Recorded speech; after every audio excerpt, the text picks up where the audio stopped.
Hey babes, I hope you guys are doing well. It's Lisa, it's your girl. We're gonna do an all signs, and I feel really called to do the topic of like illuminating some sort of blind spot that you have surrounding yourself that is holding you back or stopping you from being the most empowered, aligned version of yourself that you could be right now, so that you can kick ass and take names, you know?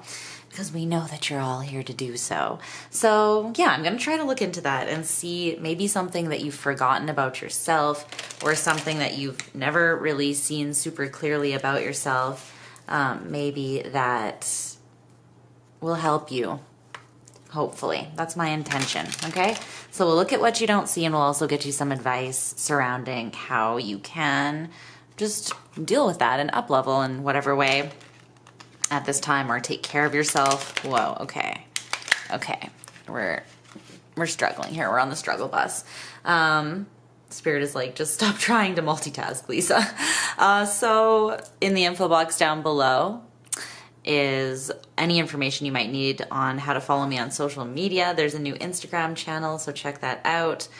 For the channels, there's Discord, there is my Etsy store if you want to book a private reading, and all that good stuff. There's also timestamps in the pinned comment and the info box down below, so you can skip right to your sign. And I don't read for any particular placement, so feel free to check whatever you feel called to. You can also cross-watch for people you care about, and maybe you'll find that you learn something about the way that they act, or, you know, why they are the way that they are in some sort of way. Or maybe a spot that you can help validate in them to help them grow, or something like that. So I hope that this reading serves you well. I'm sending you all of my ooey gooey love as per usual. And yeah, this reading is also timeless, so you can watch it whenever you want. You can come back to it whenever you want. But I will see you at your sign.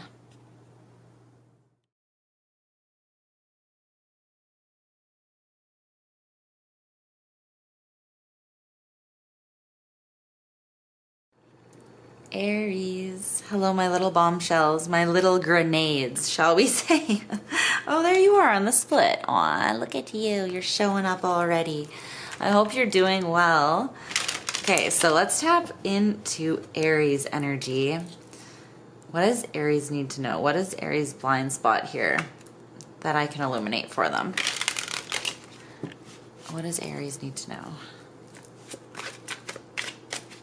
Aries.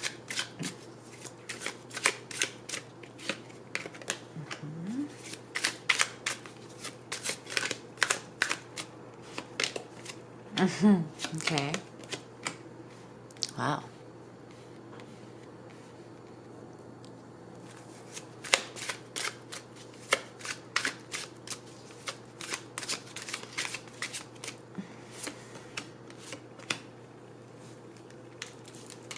All right. Okay, this is something that's stressing you out. Let's see. I'm gonna get some oracle cards as well here, because we're gonna get a little bit more detail. Okay, let's see. Give me some advice for Aries. Okay, a piece. right after I said you're stressed out about this. Spirit's like, stop it. Okay. One more oracle card. Tell me about this blind spot of Aries. This is something that has been instilled in you since you were a child. And it was reinforced in your teenage years, or like your young adult years. So this isn't a new blind spot. This is something that is quite conditioned into you. Yeah. Something that you... It's interesting. It's like you really believe that... Okay, hold on.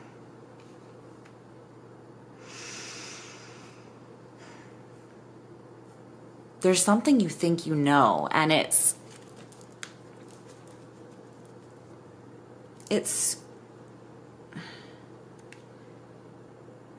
skewed. It's coming from a fragile place.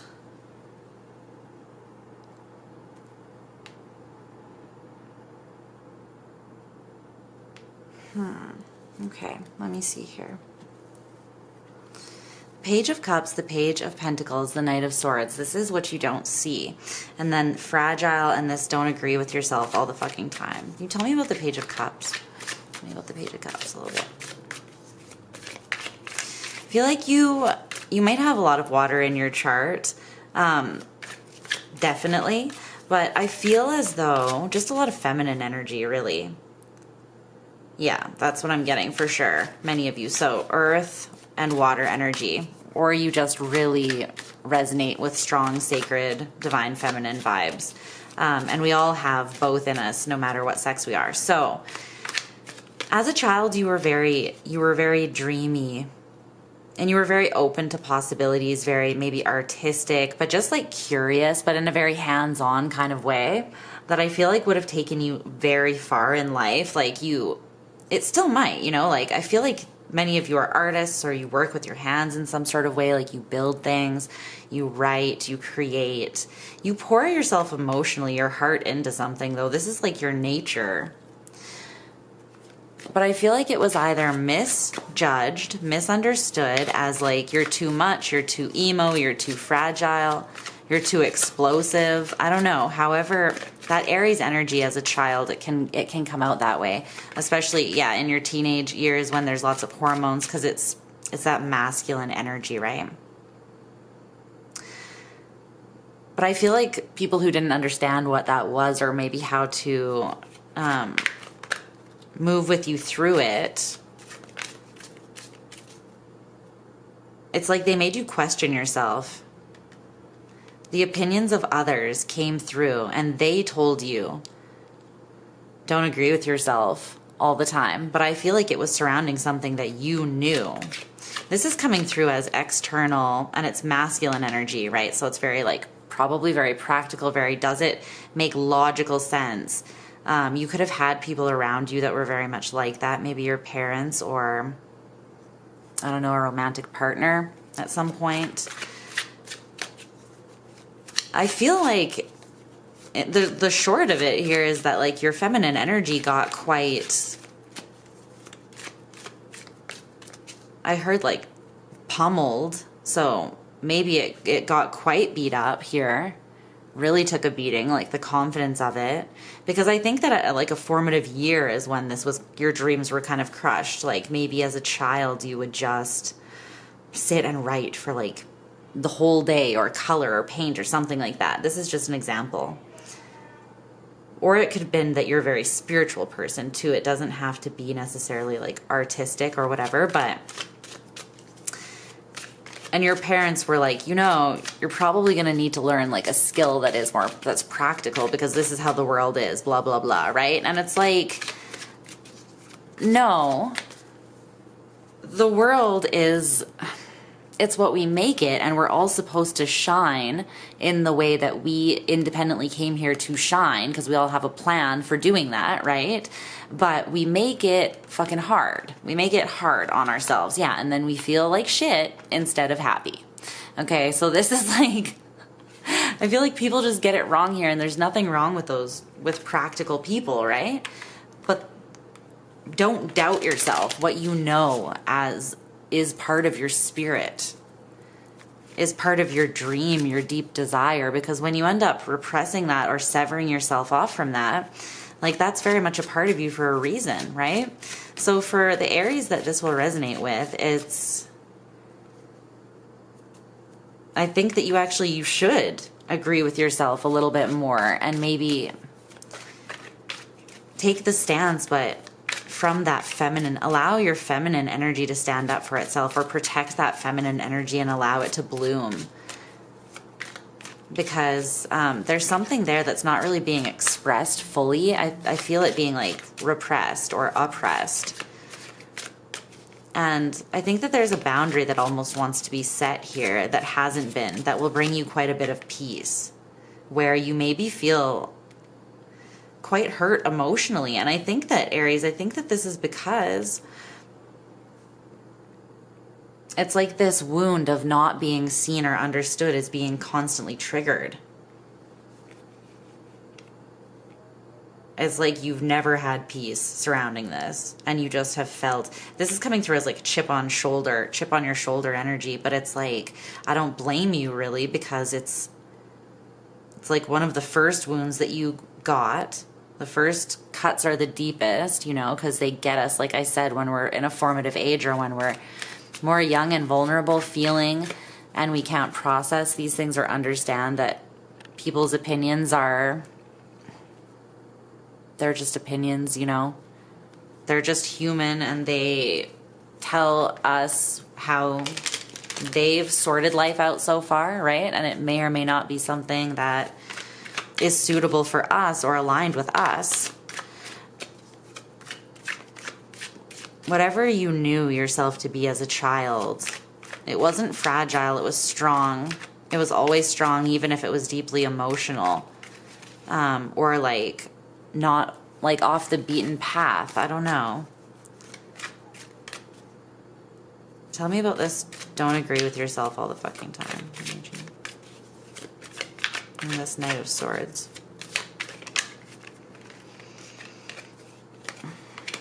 Yeah, these people weren't stressed about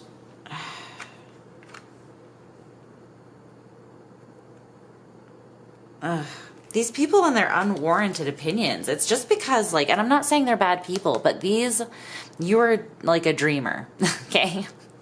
And these people, I feel like, yeah, they have their own wounds, they've been through pain, but they're people that never gained the higher perspective from their pain. So now they live in this pessimistic view, and it becomes a self-fulfilling prophecy and just keeps perpetuating in a cycle for them. But it's because they think this way. It's because they view the world this way. Maybe at one point they had a dream as well, and they tried it and they failed, or they fell down and didn't get back up, you know, or someone convinced them that they had to let go of their dream, that it wasn't practical. All they're really doing is passing on, I feel like, what they know to be true. I don't feel like it's malicious intent, but I do feel like it's unwarranted. I do feel like it was quite aggressive. Like strong opinions voiced without a lot of thought given to how it might affect you to hear these things, or I don't know. That you have this sensitive part of you, Aries. You do, and it doesn't make you weak. It makes you balanced, you know? You need this. You are the sign of Mars, of masculine warrior energy, and it's important that that energy is nurtured by the feminine so that the feminine can then be protected by the masculine energy, and you have this harmony, this peace within you instead of turmoil. And it honestly doesn't matter if anyone understands it but you. But I think you've had this misunderstanding about it because honestly, it was projected onto you.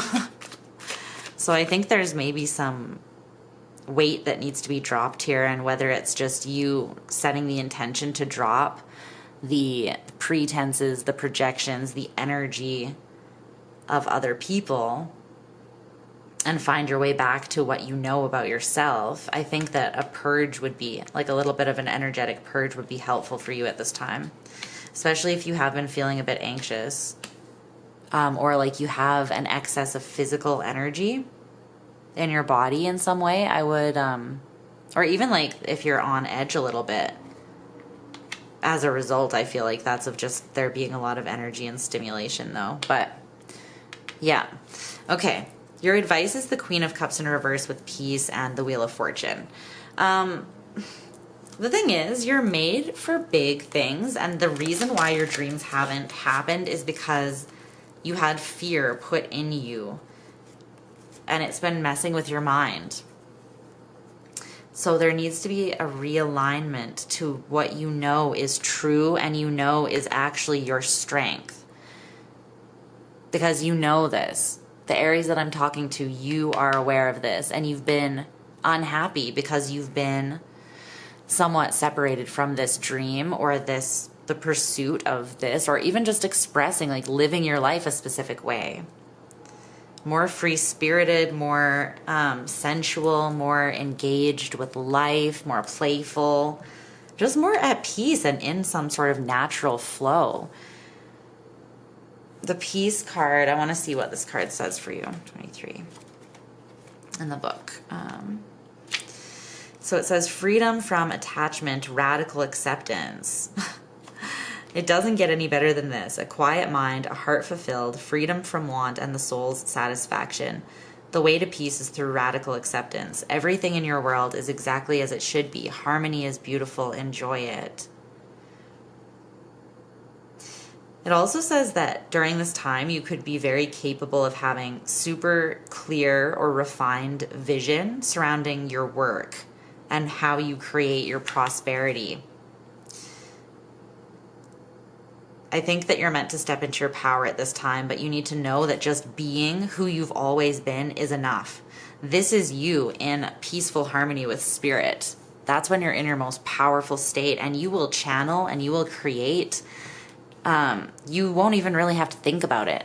Like, don't get in your own way here. And when you find yourself trying to sink back to this place and feeling blocked, understand that it's just this, right? It's just the wound inflicted.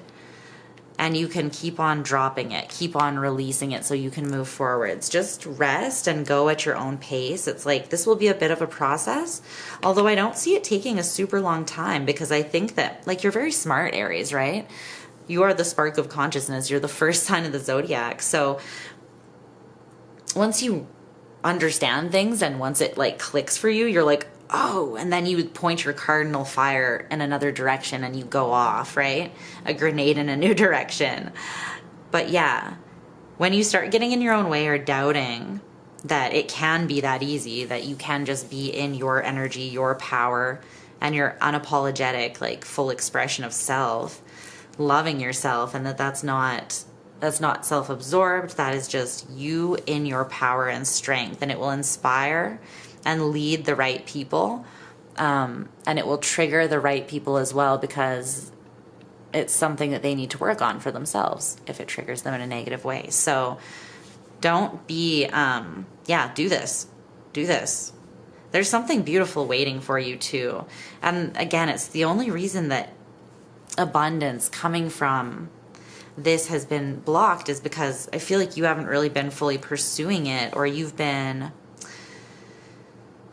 might have internalized some other people's judgment here, or misconception of you, or just their opinions that were not relevant to your situation because you're not them. You can let all this go by just releasing it. And I feel like try not to hold resentment or anger towards these people. That will slow this process. If you can just sort of understand that they were doing the best they could and they weren't really trying to hurt you, you know. You can call all your energy, your power, and your truth back to you. And it won't be burdened and blocked by this other stuff here. So this will be able to flow to you. This abundance will be able to flow to you a lot more easily, peacefully. Yeah, that's what I'm seeing for you. I hope that this reading helped, Aries. I love you so much. Check your other placements, and I'll talk to you soon. Bye.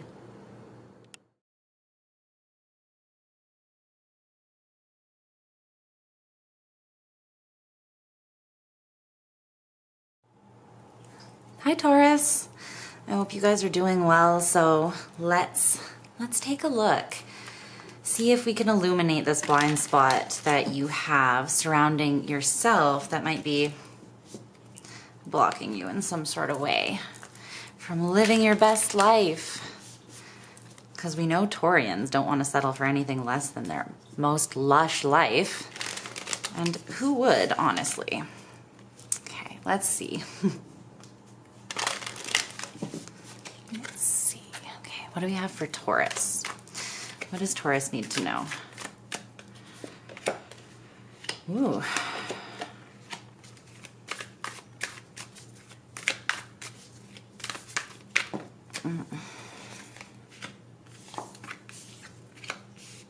Okay. Let's see here.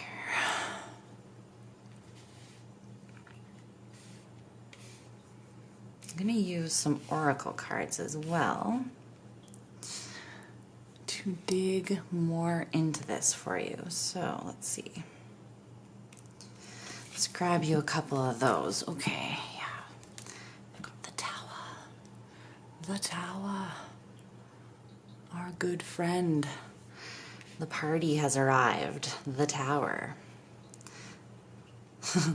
Says me with all my Scorpio energy. I would bring the Tower to the party as my +1. Here, let's see.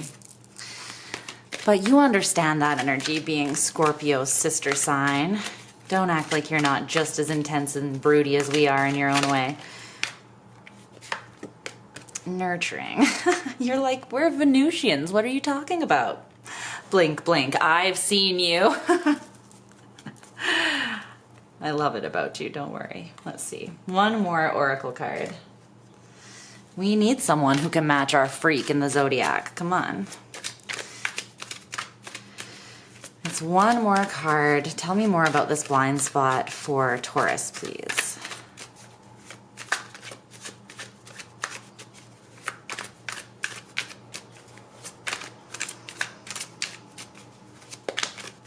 Okay, I'm taking the top one. Okay.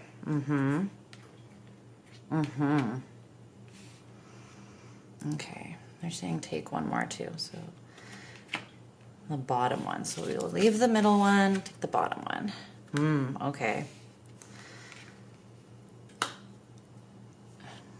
Damn. All right, let's see.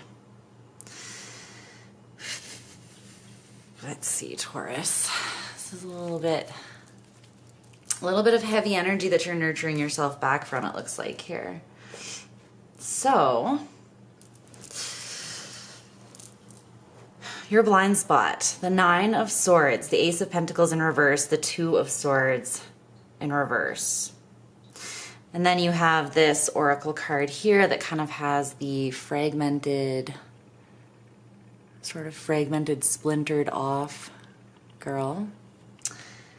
And then here you have this quote that says, if you love somebody, they turn into a god, but you can't control what kind of god they turn into.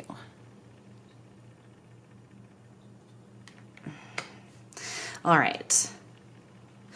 So there's been a situation here where you have had someone either, and probably both, you've probably had someone take your power away, or subjugate you here a little bit, like repress you, oppress you, try to make you small, manipulate you in some sort of way.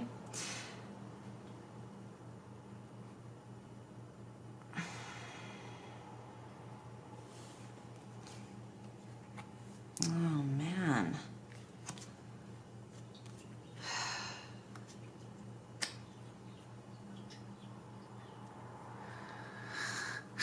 Okay.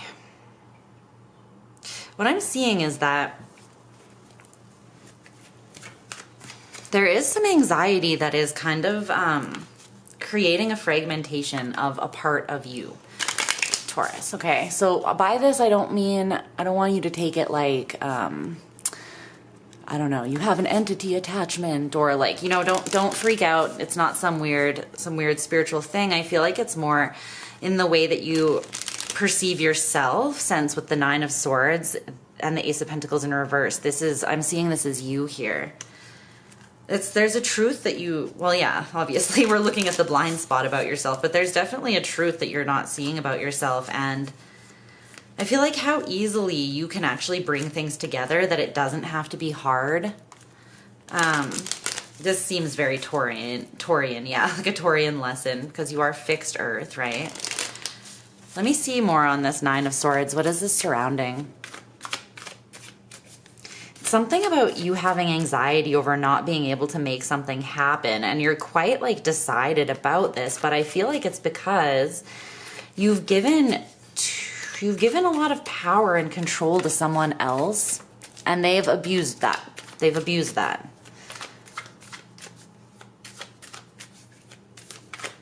They misused that. And it had some sort of lasting effect on you and your perspective of yourself and the kinds of opportunities that you draw towards yourself. What's this Nine of Swords? The Four of Wands in reverse. I feel like you've either had a very difficult family situation, or you've been in a very difficult relationship, like romantic relationship. But there's some sort of, with the Four of Wands in reverse there and the Nine of Swords, it's like something surrounding your home life.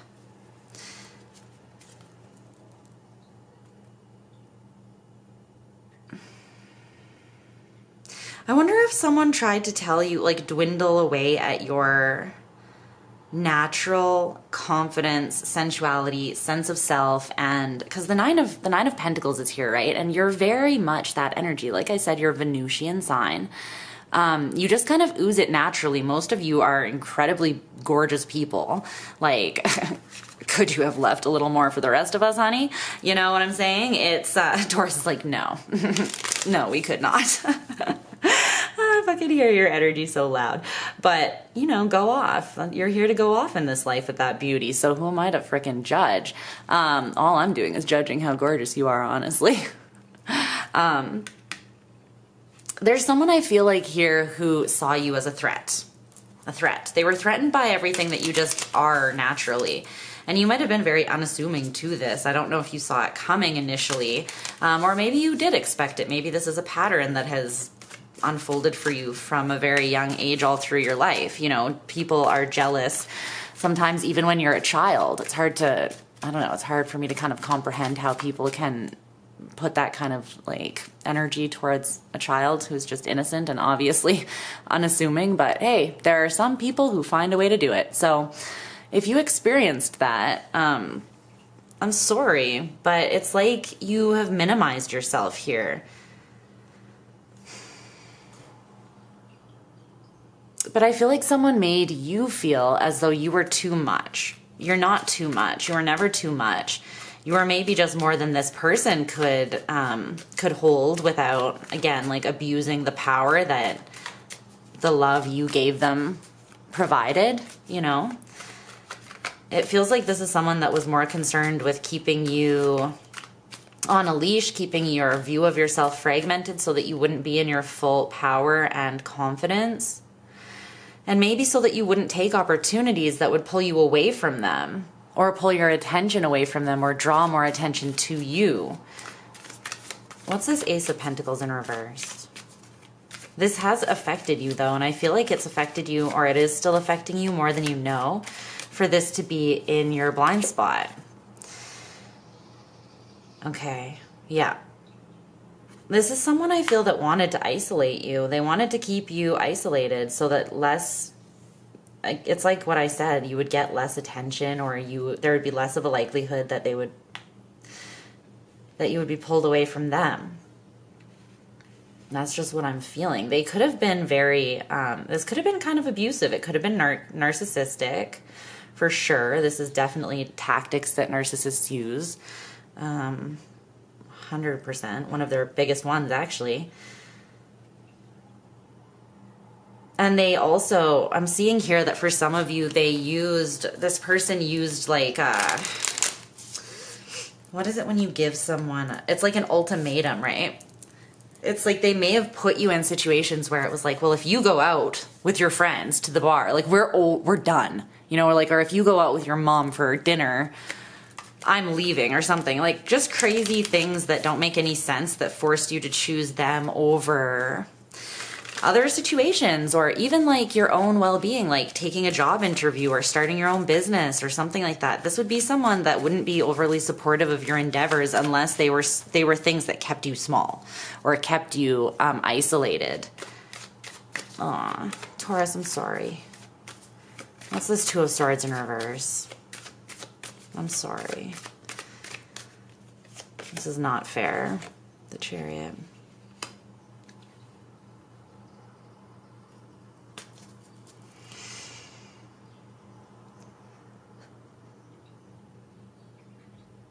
I think that you've done more healing on this than you actually think you have. Although it may have affected you quite a bit, you may be carrying it because you're used to carrying it at this point too, though. Because I get the strong sense this is something you're very aware of, that it happened. I think that, I mean, Spirit is definitely saying you can move forwards from this. You just kind of need to take your emotional will. I think that's the part that's still stuck on this. The part that was wounded emotionally. And I feel like logically you understand that this happened and how it affected you. Spiritually, maybe you've burned through the karma of it, or you've dealt with it, or you've done the healing and some processing. But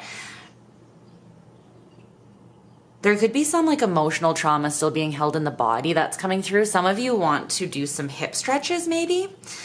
We carry a lot of trauma and just pain in our hips. So there's some, if you Google like yoga for your hips is really good. It's like gentle, and then just be prepared to, like, don't be shocked if you cry. Be prepared to feel a little emotional, kind of hold space for that to come out. But for you, there is some emotion or some energy still from this that you're carrying in your body. And I feel like it is emotional. And I think that if you can either redirect, like transmute this energy to redirect it into nurturing yourself rather than something that is kind of like heavy that you're still carrying, this could actually fuel the rest of your healing, or it could push you forwards into achieving something. It's like if you can convert this energy that you're holding inside into personal power, and then use your emotional will to propel yourself sort of in the direction of your dreams. I think that this could actually, you could take this energy and turn it into, you could turn the pain into power essentially. Do some alchemy here. So your advice is the Seven of Wands in reverse and the Seven of Pentacles in reverse. Okay, so there's two sevens there with Gaia nurturing. Yeah. See, your body, there's something about the physical that wants to be nurtured here. But there's also something about an opportunity that I feel like could be coming up once you redirect your energy and you have sort of, it's coming through as like refreshed or renewed emotional energy, almost like a cleansing that happens after it rains. You know, you go outside and it just smells fresh. Things have been unearthed, but things smell fresh. Things have been cleaned. That's what I'm kind of feeling. This would be very nurturing for you to spend some time outside as well, and even especially in the rain, or if it's raining, just have the window open, or even have rain sounds on. This could also help if you want to sort of visualize that being a cleansing force for you, an emotionally cleansing force, or something that will allow those stuck emotions to move. So I think that could be really helpful for you, because there's something about like letting your guard down and not, this isn't something that you have to like work at or strive at. So you could have been very present on this healing journey. Like I said, I get the strong sense that you're very intellectually aware of what has occurred here. You may have, some of you have gone to therapy. You've spoken to people about this, or you've like journaled about it. You know the truth of the situation, and you've been healing from it. It's not something you're completely unaware of. I think that it's just that there's still some energy being held, that it is continuing to, it might be being held through stress as well. So again, like if you, I feel like it would really help you to cry. They've discovered that when we cry, we're actually releasing like high levels of stress hormones through our tears. So it actually really does, the physical act of crying helps you release pain in its own way. It's another way that the body helps to release pain. So if fears or tears do come up, face those things. Do some stretches if you can. Like I said, it could be full body too. Go with your intuition, like where you feel in your body, you feel something being held, and I would just stretch that area. But this is something that is not, it's not so much that it needs to be strategically sorted through this last step. It kind of just needs to be flushed out, and it needs to be flushed out through just self-care, self-nurturing, self-love, this radical self-acceptance, and holding space for this to release. That's what I feel. So yeah, your blind spot is that you're, first of all, I don't think you're fully realizing that there's still something being held there that is impacting you a little bit. It could just be like generalized anxiety too, that you're not exactly sure where it's coming from, but I feel like it's residue from this, especially surrounding entering into new situations or social situations, even new relationships. But yeah, the second part of this is that you can transmute, or you can convert this energy, like I said, into something that will actually push you forwards rather than take from you. And I feel like it does have something to do with just being mindful of that. Like, even if you just set the intention, right? We're very powerful beings. Our intention and our will is the most powerful thing. Our free will, nothing can come between us in that. Even God, there's a promise that God is like, I will never, what I gave you as your choice, I will never take away, right? So you have that. You always have that, no matter how someone has made you feel that you don't. You have reclaimed that personal willpower. And so anything that's left in you, you can just speak it out of you. Just rebuke it and cast it out, or ask your guides, your angels, your ancestors to help pull that to the surface so that you can release the fragments of this, or ask them to help you convert it and focus it in a direction that's going to be helpful and nurturing to you. More like cohesive, something that will bring you back together.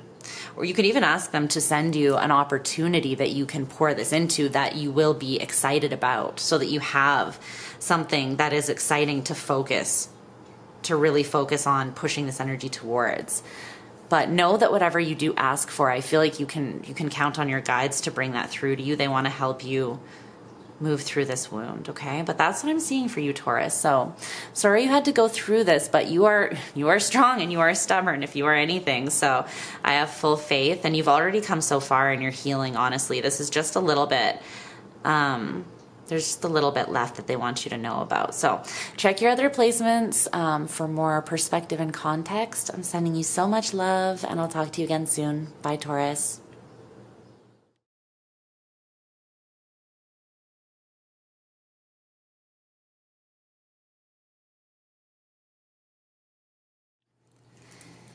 Hey, Gem fam. I hope my beautiful little prisms of light are all doing so incredibly well. My throat got really dry, so I have a cough drop. I will try to keep it very discreet for you, because I know those noises probably wouldn't be the most enjoyable. So, just to give you a heads up though, I didn't want to be clearing my throat all the way through your reading either. All right, so let's see what's going on. What do you need to know? What does Gemini need to see that they're not seeing that would be supportive of them? Let's see. For my Geminis.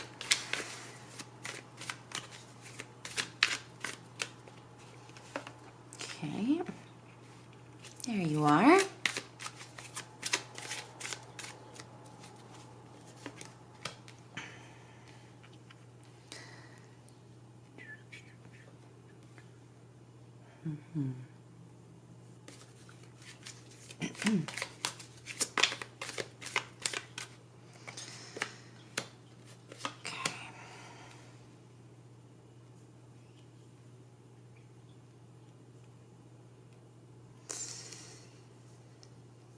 The 9 and 10 of Wands, hey? Things feeling a little heavy here. Or they have. Okay, it's a block that you feel like you're experiencing. Yeah, there's like some pent up emotion, or pent up, well, I said emotion. I meant to say energy. Could be emotional energy, although I don't see any of that here. So maybe that is actually symbolic of the fact that it is pent up within you, that there's something that needs to be released there. It's interesting. I was just talking with Taurus about how they had some emotion to release, but from their body, like it was being held in their body. If you have Taurus in your chart, you might want to check that out, or just if you feel called to.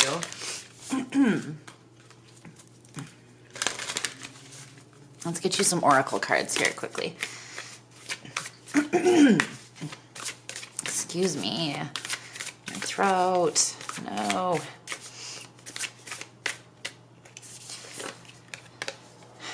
Moonlight goddess. We love to see it. Oh, repressed emotions. You cannot, wow. You can't. You can't make this up. Like, spirit is weird sometimes, bro. What the fuck? Okay, well, guess that was accurate. Let's see. Just one more oracle card for Gemini. Tell me about this blind spot, please. Help me see this blind spot clearly for Gemini.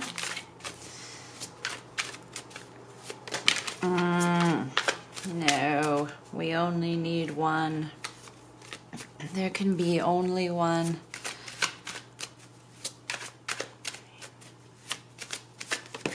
Thank you. Okay. Ooh, oh my. All right. Sassy time activated.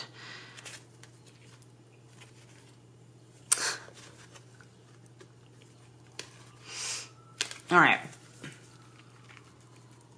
This is a challenge accepted kind of energy. Challenge accepted. Let's see.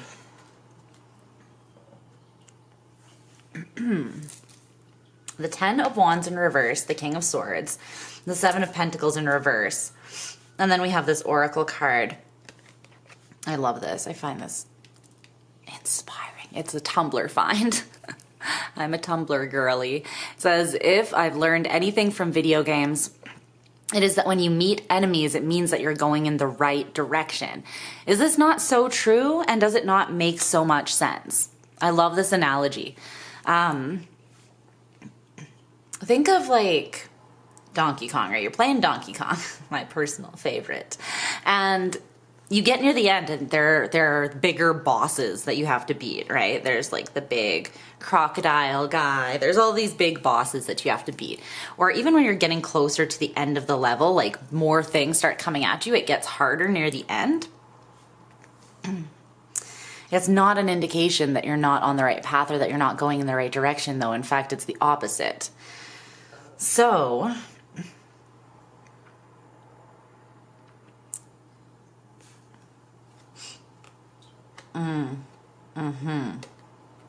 this is all a perspective. It's a headspace. That's what they're saying with the King of Swords in the middle of your reading here. Your mind, there's a blind spot in the way that you're thinking about a certain situation. I feel like you are seeing something as, okay, you've gone through some shit here, right? Haven't we all? But you've definitely gone through something heavy. At one point in time, you were carrying all these torches, all these wands, and you since dropped that, or so you perceive you've dropped it, right? For the most part, you've dropped a lot of that energy, but there's still a mental, like a strong, very fixed perspective tied to what you experienced that you are, it's causing you to not, you could still be investing into the things you want. You're either not investing the way that you could be, and you know it, like you're not putting yourself fully into something, you're withholding a part of yourself to keep it safe in some way, or to like, it's coming across as like, I have to save this for a rainy day, or I have to like put this food in the closet in case like the apocalypse happens or something, you know? It's like, okay, but who's thinking about the apocalypse on a random Wednesday afternoon in 2024, you know?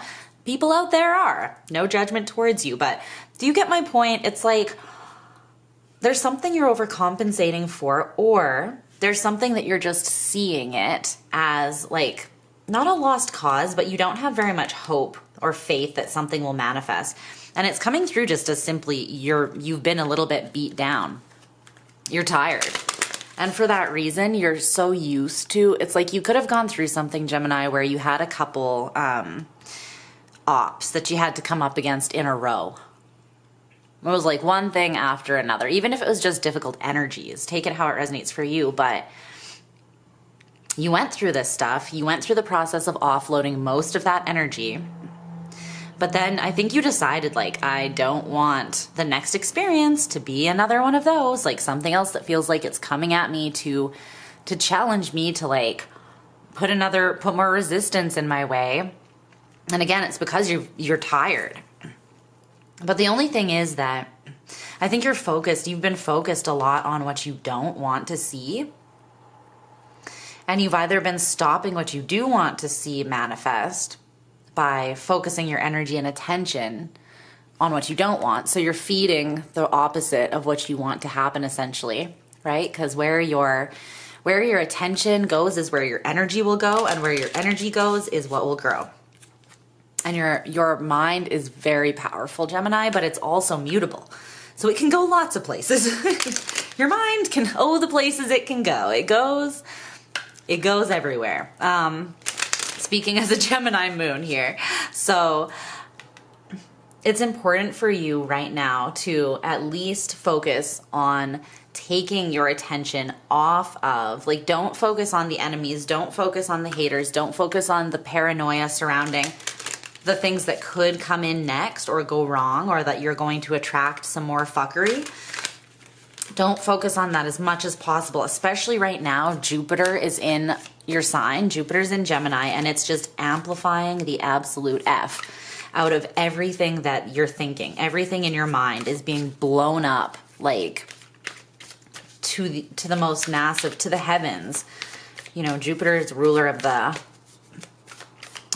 ruler of Earth. But it's like brings you up to touch the heavens. So yeah, the Seven of Swords. Seven of Swords, Seven of Pentacles in reverse. It's very clearly telling me that what you're pouring into is not growing or coming to you, because you might think that you're poured into. It's like I'm seeing that there's an opportunity that you've been pouring into, and the opportunity is real. And it's very abundant. It's nothing to do with the opportunity. That's not why it's not coming in. It's not that it's wrong for you. It's not that you're going the wrong way. It's none of that. It's just how you're looking at the opportunity, or at the potential for the opportunity. You might just be afraid of getting your hopes up because, again, you've experienced a lot of loss or bullshit. And so you're just like, you're trying to negate, or not negate, you're trying to not have as much disappointment potentially by just having like no expectations. But that actually is not great for manifesting. It's good for keeping you in a stuck, stagnant, safe place, but nothing can really grow there because you want to be expecting the best. You want to be expecting or anticipating what it is that you want most, so that you are putting your energy into that, and that is what is manifesting, right? That's physics, that's magic, that's alchemy. So instead, I feel like you're pouring it into a lie, a safe lie, but still a lie, because it's something that you're at peace with in your mind. And it might come down to actually something that you're afraid that if you put work into it, you're going to be really let down or abandoned, rejected in some sort of way. And you're just trying to avoid the anxiety, because there is some sort of fear about fully putting yourself into something that you really want. But you're using almost the past, and you're projecting that onto this opportunity, and then that skewed vision of it is it's triggering a fear of disappointment, or of something that is more exhausting. And you're trying to avoid that. So it's kind of like this circular thinking, but while you're not carrying that initial weight anymore, you kind of are still carrying the torch of it forward with this perception, with this perspective.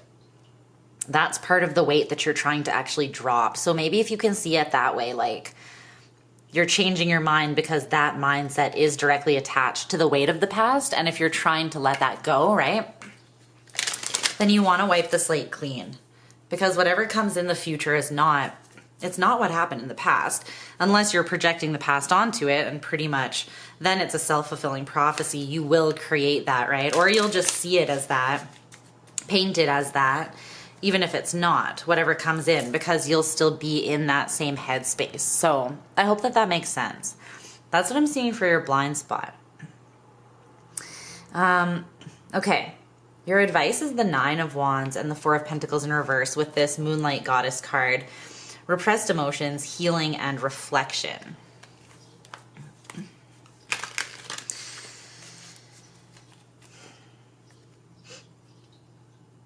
There's a defensiveness that needs to be released, and it's tied to some emotions that you're holding on to.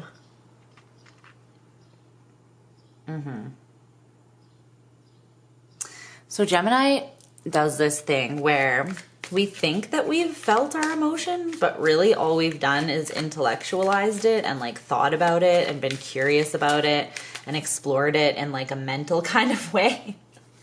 Gemini moon problems in the house, okay? But I know that we do this. And it can actually be kind of detrimental because we genuinely sometimes don't realize that, oh, I didn't actually feel that.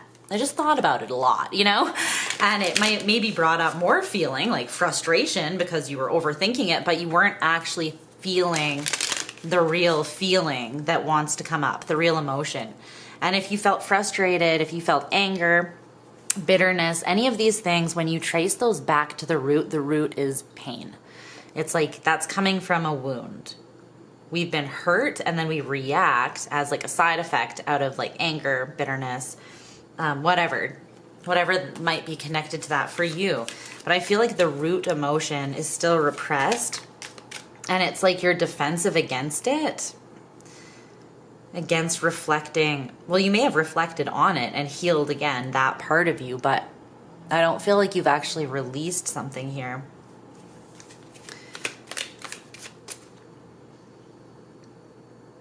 Physically released something. Again, it's the 4 of Pentacles in reverse. So this could totally be like Taurus's reading, something that you're holding in your body. Something that's making you kind of emotionally confused. Yeah, because you're holding all these repressed emotions from the past in your body. So then how are you going to be able to know accurately what you feel about something new? It's like pouring, yeah, look, it's like pouring the Ace of Cups. Wow, that's crazy that I was about to say that. It's about pouring this new opportunity, this fresh, pure love, right, into this ocean of confusion from the past and then trying to sort it out from there, and obviously being confused and not able to, because how are you going to separate that cup of water from the ocean you poured it into, right? So it's just going to muddle things, and I feel like this is what's been happening. That's why it's so important that, and all of this is tied together. It's like your perception of something isn't allowing you to fully realize and release or really like move through some emotions so that you can release them. I don't feel like you really know that this is still there. Well, it's the blind spot, so yeah, but I don't think you're aware that it's making you emotionally confused in regards to your discernment of like present opportunities. There's like the ocean of the past is leaking into this new cup of love, and it's almost it's creating like a blurred or an illusory reflection. So it's like looking in an unclear mirror and not understanding what you're feeling, what you're seeing. It's because this emotional confusion or this repression just needs to be released. So I would recommend watching Torian's reading if you feel called to do so, Gemini, because there could be a connection. But what I told them is there are some stretches you can do that help you release emotion or trauma from the body. A lot of them have to do with your hips, because we hold a lot of that near our hips. But if you just Google, you'll be able to find some stretches, some easy, simple stretches you can do, and then just hold a safe space for yourself to release, to allow this emotion to come up, to allow whatever needs to come up, and then try not to think about it. Try to just let it be a messenger to you. Let the feeling tell you what it is and why it's there. And then just hold space for it, acknowledge it, pour some love and acceptance on it, and let it keep flowing. And it will release. I think that you'll feel a lot clearer after this, okay? I hope that you do, and I hope this reading resonated with you, but that's what I'm seeing for you, my beautiful gems. I will talk to you again very soon. Bye.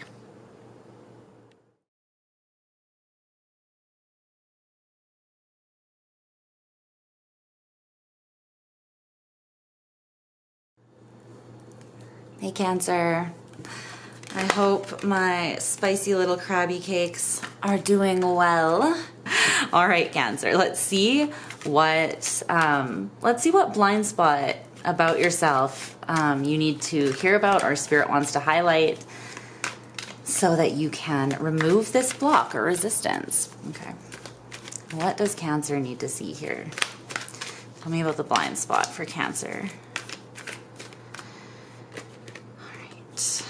Oh, okay. King of Cups, speaking of water. Scorpionic energy, but also you. Okay. Queen of Wands. Woo. Ace of Wands. Emperor in reverse.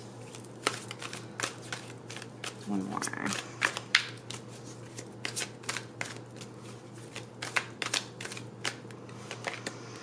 The Hermit in reverse. This wants to come out to the moon. Okay.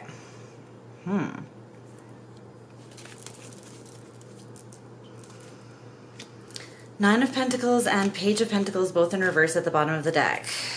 Could be something that you're not investing in right now, or you're not moving forwards. I feel like it's an investment with the Page of Pentacles in reverse there. It's like an opportunity that's not been taken. And you feel like you might feel disappointed or like you've lost out on something, or maybe Spirit is highlighting this blind spot so that this doesn't happen. Let's see though. I'm gonna grab you a couple oracle cards as well so we can get more of an idea of things here. You know I like to be extra. All right. Tell me about this blind spot. Tell me more about the blind spot for Cancer. Well, okay, that's happening here. All right.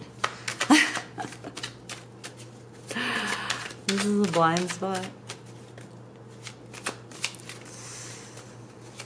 Give me one more.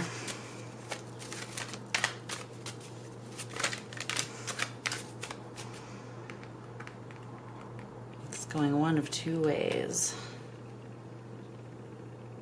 I have a feeling.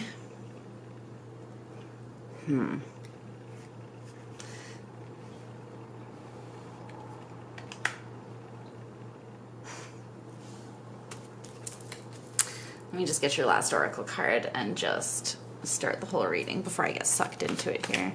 Can I have some advice for Cancer, please, surrounding this? Best possible advice for Cancer. It's too many cards. Just one.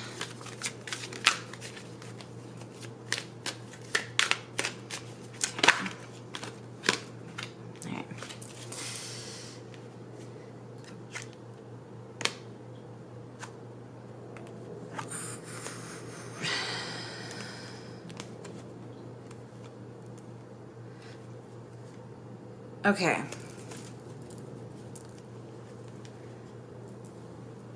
Let's see here. So, you have the King of Cups, the Queen of Wands, and the Ace of Wands as your blind spot. This is what you're not seeing about yourself.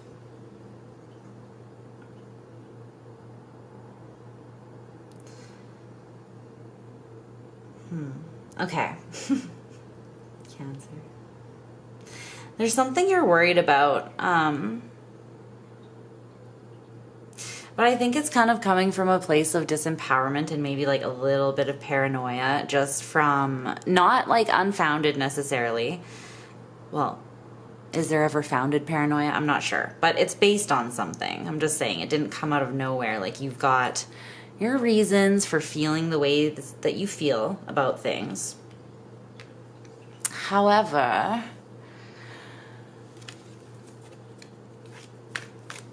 tell me more about this King of Cups. Three of Swords in reverse. The Wheel of Fortune in reverse. Okay. This is a disappointment that you are perceiving. You might be perceiving yourself as having to walk. Yeah, there's the Page of Pentacles in reverse again. So this is the opportunity that you're afraid of missing. You're either afraid you already have, or you're afraid you are right now, or you will. It has to do with someone else. And it seems to me like you don't have a clear read. So interesting. So the blind spot that you have about yourself right now is involving a situation with someone else as well. It's a connection. I think it's a romantic connection. But take it how it resonates for you. So it's almost like you feel as though you need to disconnect from something. You have a lot of, you've actually got a lot of passion for this thing. But you're looking at this person like they, you might know that or feel that they care very much for you, that they love you even, and that you have a really deep connection, but you could be questioning it because of the way that they're withholding. And it's like something could have fallen through with the two of you or not worked out, or just the timing seems weird, like awkward or non-cooperative right now. But you're kind of looking at this person like they don't care. And while you're still confident and balanced in your own right as well, like I like that both of these archetypes are in the upright, they're both in their power. I'm getting kind of a withheld energy from both of them as well.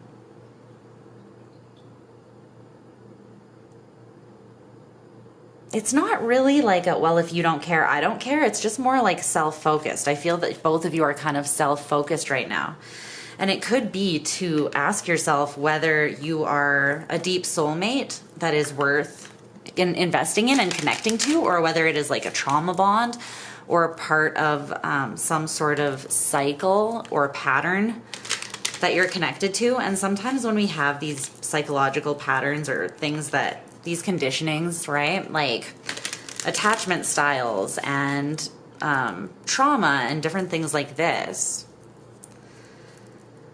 inner child wounds, all these things. Sometimes that can make it a little messy trying to like read what's what, especially if you do meet a deep soul connection, because usually they feel very intense, right?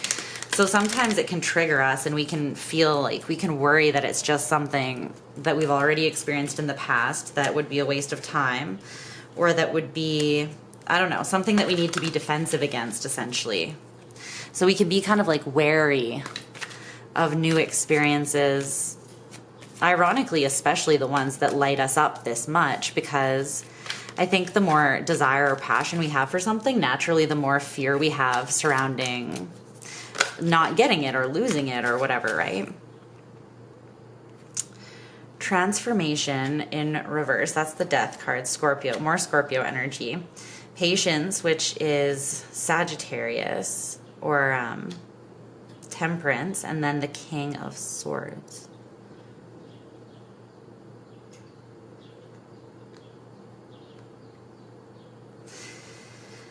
The Ten of Cups at the bottom of the deck, the World in reverse. Something's not over between you and this person. The biggest blind spot, I think, is that you feel almost like you have all this passion and no one can match it. It's like you're looking at this person, like you can see that they are deeply emotional. They're deep, they're emotional. There's a strong scorpionic energy. They don't have to be Scorpio, but it's, you know, this person has depth and they have their own kind of desire and passion, and you can very much feel that in them. Both the Queen of Wands and the King of Cups are also super intuitive in their own ways. So I feel like there's quite an intense connection between the two of you. And it's interesting that I feel that this is you and this is them, because you're Cancer and this is the King of Cups. But I do feel for sure that this is you here. Especially now in your season, the energy is like you are empowered, you are in your zone. Everyone else is being forced to exist in the world that you always exist in. So you're just kind of, you know, you're just doing your thing, not enjoying not being judged by people the way that you are normally for how you exist in the world, because they all have to exist that way now. And they're all struggling and you're like, see, this is what I live with. But there's something here where your passion and desire and will and inspiration is not dwindling away for something. It's like you're trying to ground it here. This is a lot of energy. Like, this is a lot of energy. And I feel like you're trying to ground this or find somewhere to put it. I think the blind spot you're not seeing about yourself is that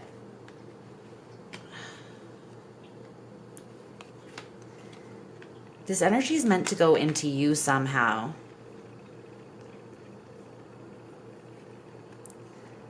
Or it is meant to be grounded somehow. But there's a transformation that hasn't finished taking place yet. Something is still being balanced out. And it's in the way that the two of you think. So I don't think that this is a trauma bond. Again, I don't see any unhealthy energy here. I think this is probably something you guys are asking because you're not sure if your read on each other or the situation is correct based on, I don't know, current triggers that you've each had or whatever the case may be here.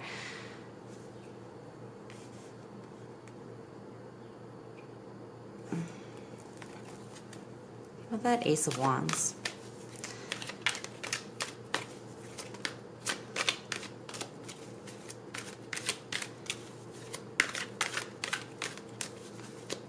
There is something that you're meant to direct here, though. Some really powerful energy. Yeah, the Hierophant. I feel like you're meant to be committing to something right now. You know what this thing is. It's not something new that's on the horizon, and it's not a past. It's not something that's failed in the past. It's not a relationship. This is like a personal goal, I feel like, that you're meant to be committed to right now. You could be leveling up. This is a Taurus card. You could be leveling up at work. But this fire, this passion, okay, so what you don't know about yourself right now, the blind spot, is that you're pushing too much energy towards this connection at this time. This energy is meant to be grounded in whatever you're trying to accomplish here.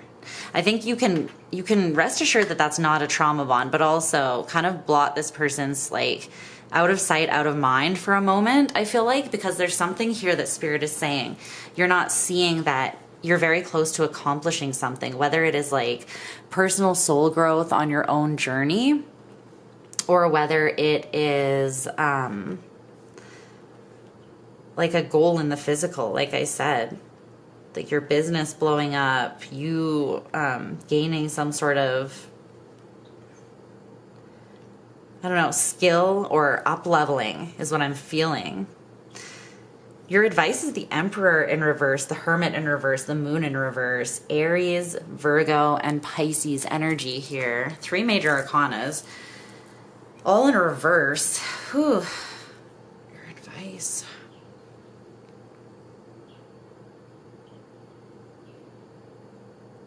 Yeah, I feel like there are 2 separate areas that Spirit wants you to channel this energy or ground this energy into right now. And it will push you forwards. It will level you up into a place of dominion over your life and yourself that you have not yet been in. This is kind of an important, it seems like sort of a crucial time for you, Cancer.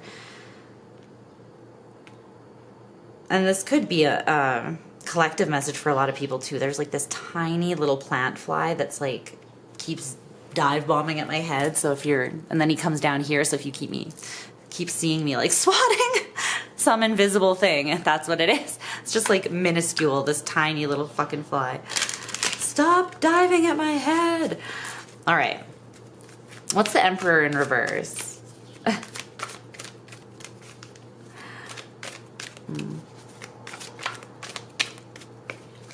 I think that they're also saying that this person is not ready yet either. Yeah, 8 of Cups. There's something that needs to be walked away from because it's not ready yet. And I feel like this is the thing that's still transforming. I think this is you and this person. And it's not that either of you are like toxic or unhealthy, but there's something shifting in the dynamic. Maybe you're opening up to being able to trust again.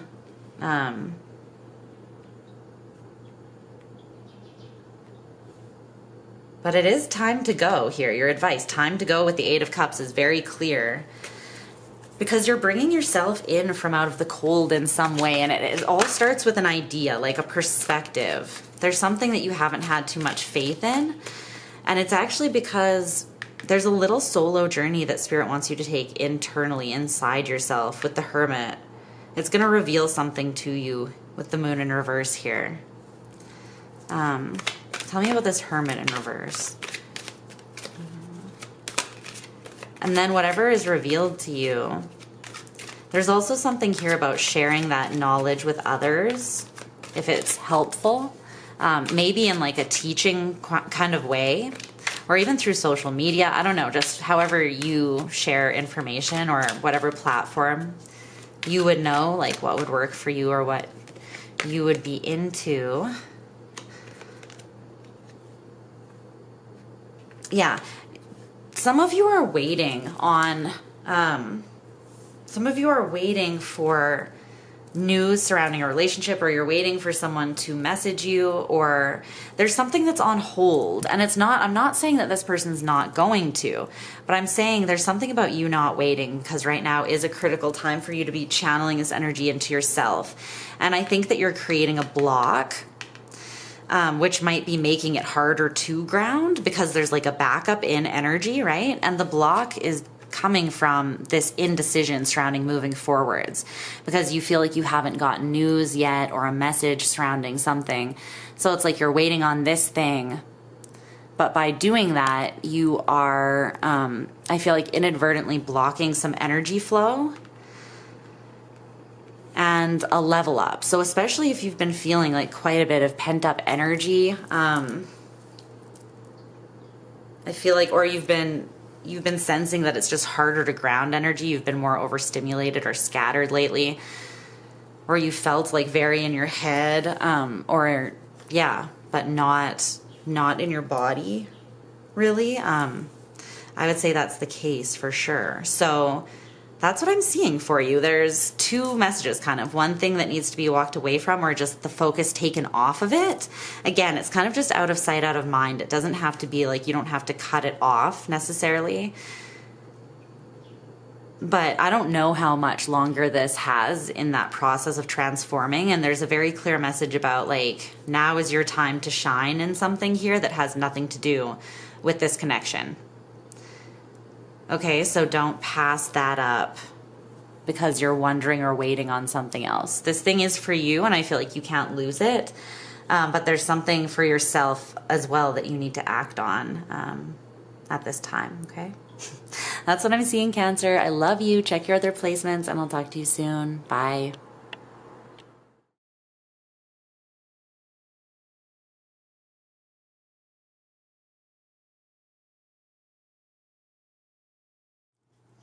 Hey, Leo.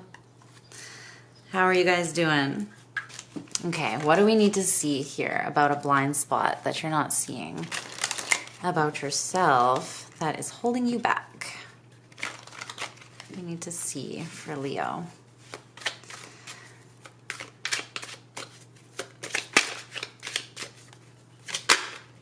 Okay. Knight of Swords.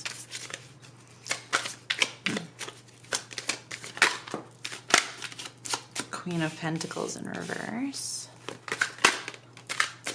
Queen of Swords in reverse. Okay, there's a lot of peoples here. Okay, 2 more cards. 2 of Swords. There's also a lot of swords. 6 of Pentacles. Okay.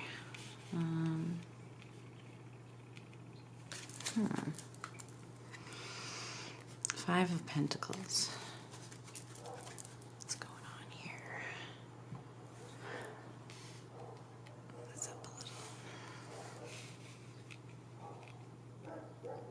Let's get you some oracle cards. The dogs just started barking. Breach.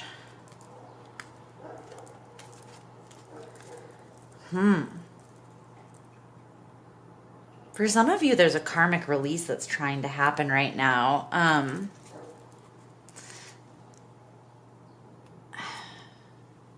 It could feel kind of heavy. But I think ultimately you have a choice on like what you want to give your energy to at this time. There's something that you don't have to keep repeating. Interesting. Okay, clarify more a little bit on this blind spot for Leo.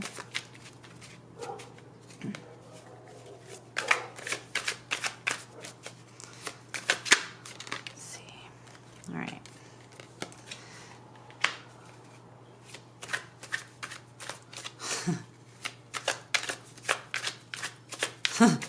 Okay. One more. Yeah. Pentacles, Queen of Swords.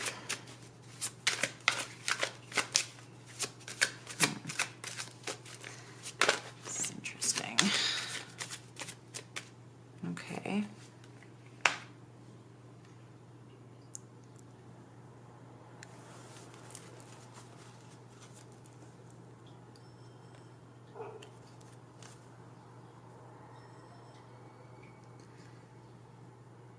All right, what's up with this? So, Knight of Swords, Queen of Pentacles in reverse, Queen of Swords in reverse. Then we have this oracle card, this little comic on it, which is kind of relatable. My higher self. It's time for a new chapter of your life. Me, no thanks, I'm quite comfortable right where I'm at right now. And then your higher self just dumps you off of the fucking cliff, which is pretty much exactly how spirituality goes. Reality, what they never tell you. They show you pictures of people in blissful meditation, but that's not it, my friend. Or that's not all of it, I should say.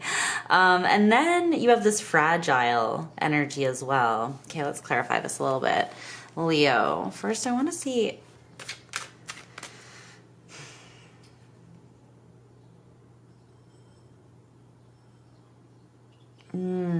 No, these are not all you. I feel like only the Knight of Swords is you. These two people, they might be two feminine energies. They don't have to be, but they are tied together by this common... there's a fragility or an insecurity that they share.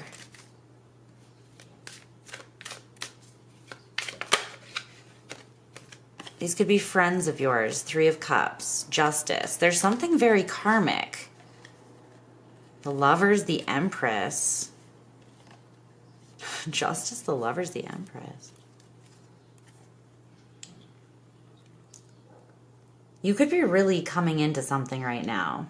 This new chapter of your life that you're getting dumped into. I feel like what you don't see is that this new chapter of your life is like... everything. I feel like these people are friends, or what you would call frenemies or something like that. Secret ops. And I feel like what they see what you don't see, that this is coming in. This is how they see you. It's like all of your karma's coming into you. Maybe you've also fallen in love or met someone recently, or you're putting out this vibe where you're very attractive, you're very in your heart space, you're glowing, you're shining, you're abundant with the Empress. This is like, can't touch this. Can't touch this. You know, it's like, and you're just doing the dance back and forth, like not giving a fuck. I feel like these people are giving a couple fucks. They're a little stressed out and bothered about your confidence. Because in the past, you were not seeing your... Damn. You were not seeing your light as bright as, yeah. And these people were benefiting somehow off of that, off of you not seeing the fullness of your power. Not saying that they were like on purpose, nefariously trying to keep you down, but there's something for sure where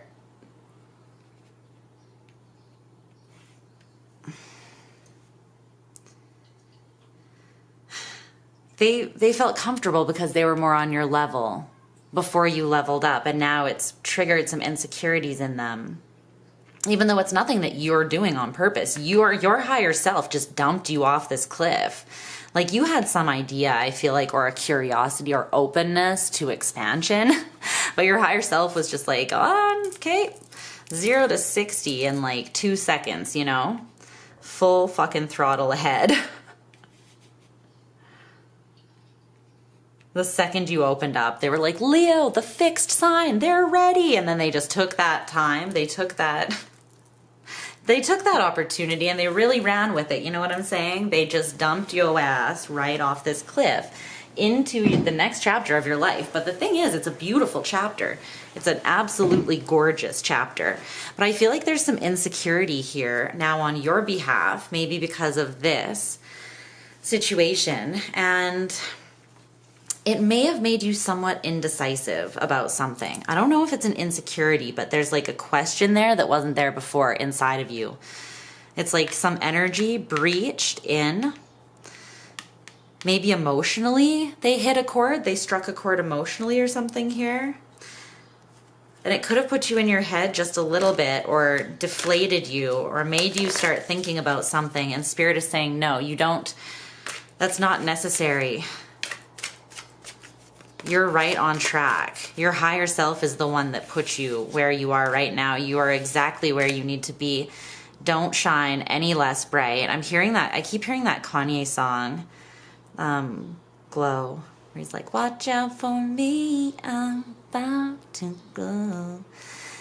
And the thing is, you're the damn sun. I mean, your strength, you are already, like, you glow all the time, but I feel like the only difference is now you're realizing your own glow. Like you're seeing yourself. You're like walking past a mirror for the first time in your life and you're like, what is that me? Excuse me? Who is this fine ass bitch? You know? And it's like, you're just realizing your own greatness. And obviously it doesn't have to have anything to do with your physical self. I'm just joking around, but you're seeing yourself and they're seeing you see yourself, and it makes them feel some kind of way, but it's because it's a them thing. Like they're fragile a little bit. However, I feel like their fragility may have been what triggered this.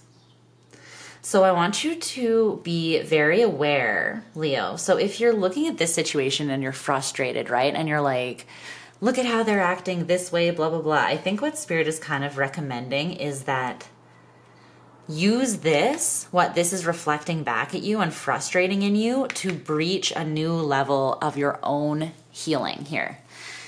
Because there's something about this that is reflected in you, and it's what's upsetting you. It's what is kind of making you indecisive or triggering you. Some sort of insecurity, and it's like their insecurity is bothering you so much because it is something that you have within yourself. But you don't have control over theirs. You have control over yours, however, right? So yeah, you can move forwards in this situation. There's also something that you're meant to invest in, though. What's that 6 of Pentacles? I feel like it's also saying, though, when you make decisions, a very easy way to make choices, if you are questioning, is like, is this a symbiotic relationship? Does this thing give back to me equal parts energetically what I put into it? Is it an equal energy exchange or not? And if it's taking from you or putting you in the red, then it's not for you. It's just not for you. Because I think there's some things from your past that you're not sure. It's like you almost feel like you're not being humble enough if you're leaving them behind. Or you kind of have some pity for them. You feel a little bit bad because you're seeing their fragility so clearly. And I feel like these are also people, though, that you tried to be friends with as well. So you could be hurt a little bit too. And feeling slightly vulnerable because you're still in the process of going through this big soul transformation and level up. So I do feel like this hurt you a little bit, you know, and I get that. I get that. It sucks when people that you feel you had hoped were like true friends or closer to you than that, or knew you more than that. Like when you make a positive change in your life and they kind of attack you, or they make it about like their own insecurities rather than being able to support you or be happy for your own growth, right? Or be inspired by it and choose to grow alongside with you. But there's something here about you investing in what invests back in you. And if it doesn't, or if it's not taking you closer to where you want to be, then it's very simple. Don't invest in it. It's kind of what Spirit is saying here. Yeah. Tell me about this Two of Swords. Is there anything else about this breach? Hierophant in reverse. There's something that you know,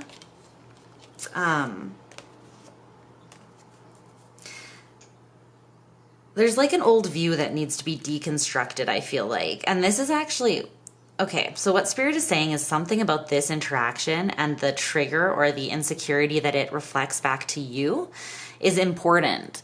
It's something that actually needs to be deconstructed anyways. So all of this, as everything, happened for a reason, for your own personal growth. This is a lesson, right? So even though it might be kind of frustrating that you're dealing with this is just Spirit kind of laying out what that lesson is and what you're meant to take from it or how you can use it.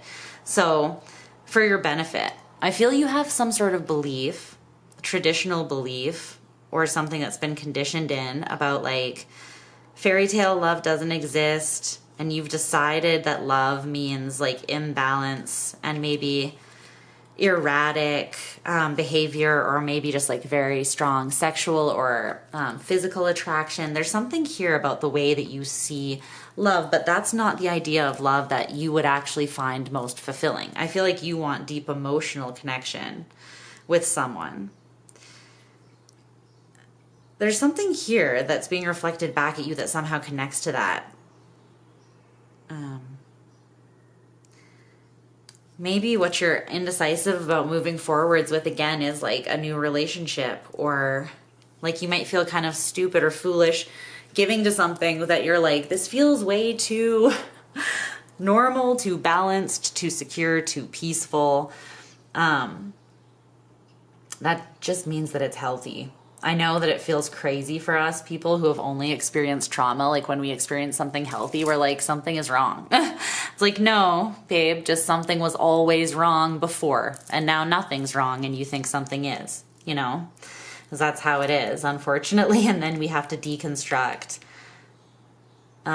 those beliefs that we realize have been built in because of the patterns we've experienced, and we have to breach them.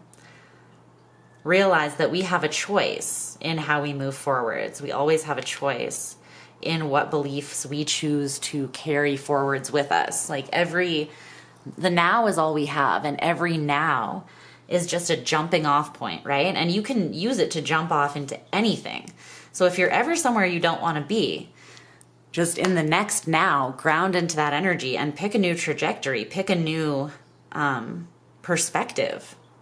Pick a new anything, or a new feeling, a new direction, a new investment, whatever it is, but know that you always have that.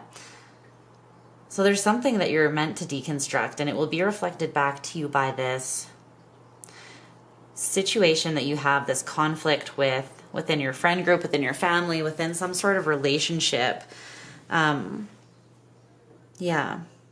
Is there anything else that Leo needs to know? I think that's it. Yeah. Okay. That's what I'm seeing for you, Leo. I hope that this makes sense. I hope that it's helpful. I'm sending you so much love. Check your other placements if you want to, and I'll talk to you soon. Bye.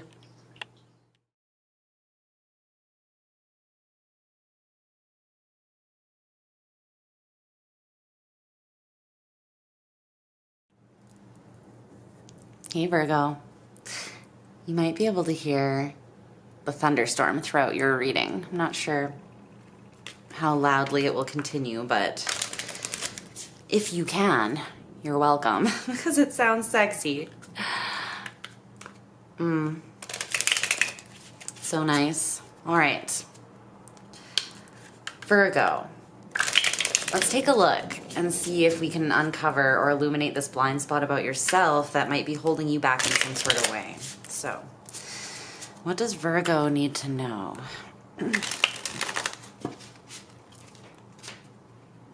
What do I need to see here about Virgo? Show me clearly. Okay. Virgo.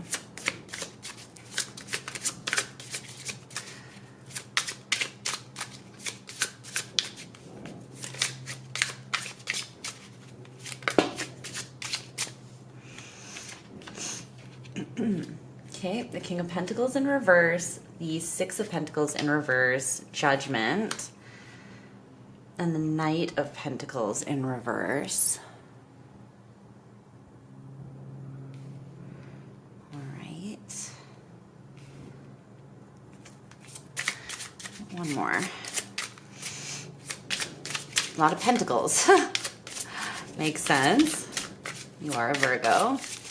All right, so the Moon in reverse. So we also have Pisces and Plutonian energy, so Scorpio and Pisces. Okay. The bottom of the deck is the Hanged Man, so very strong Pisces, and the Tower, very strong Pisces and Scorpio. All of that is Pisces and Scorpio too. So let's get you a couple oracle cards here as well. Give me some advice for Virgo, please, surrounding this. Attachment. And one more. Or maybe two more. Tell me about this blind spot for Virgo.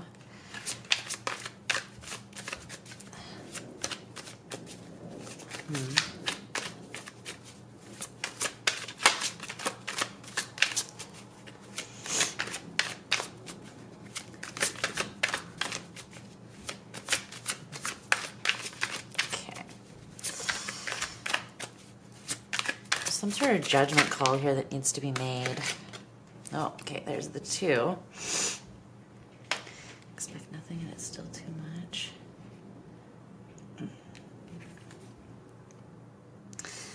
Ooh, all right. Okay. What do we got here?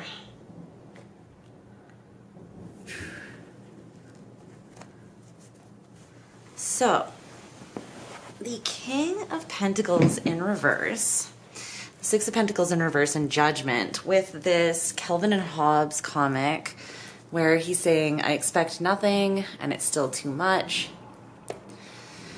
And you also have this other oracle card which says you can't hate yourself into a version of yourself you can love. Try telling that to a Virgo. I'm just kidding. I have a Virgo South Node and God, the struggle. Okay. So you guys can be incredibly critical on yourselves, and it's all like, sometimes you put it under the guise of this, we're just doing that refining process that we do. And it's like, no, now you're ripping yourself to shreds. You've crossed the line. Find the line and stay on it. But what I'm seeing here is that, well, what's the King of Pentacles in reverse? Ooh, did you hear that one? Okay, getting louder. What's that King of Pentacles in reverse? Luna's like, what the hell is going on outside?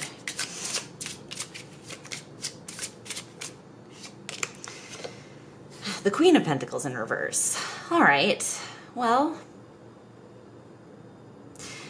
honestly, I feel like for a lot of you, this was, okay, well, it's either a past relationship, it's either your dream of the ultimate relationship, or it's, yeah, the Ten of Cups, or it might be your parents, or how love was just shown to you growing up, how you experienced what a union is, what a marriage is, what a family is, something like this.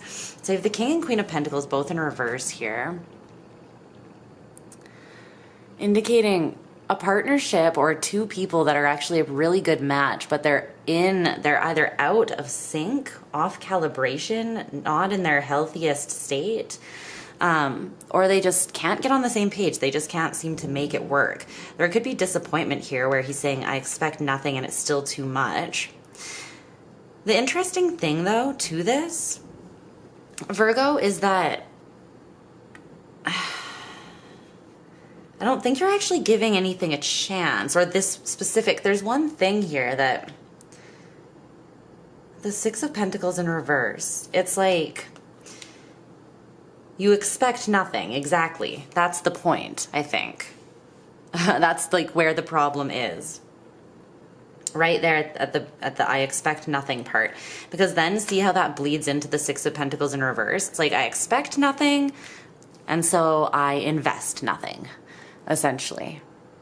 Or I hold my energy back because I essentially assume that something is not going somewhere. But I feel like this is showing me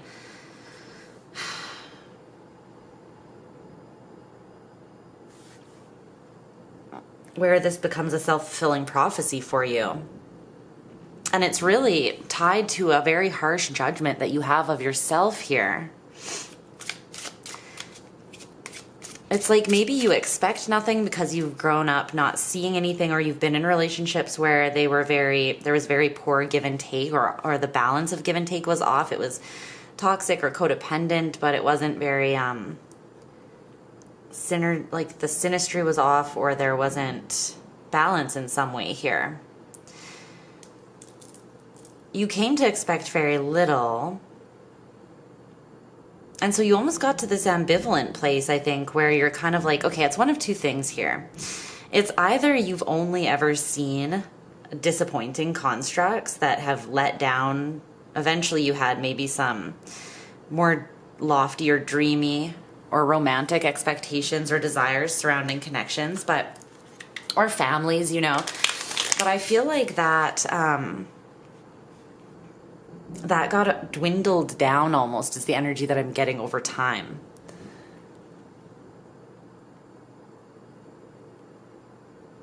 And to the point where you started just expecting nothing because you're like, this is easier.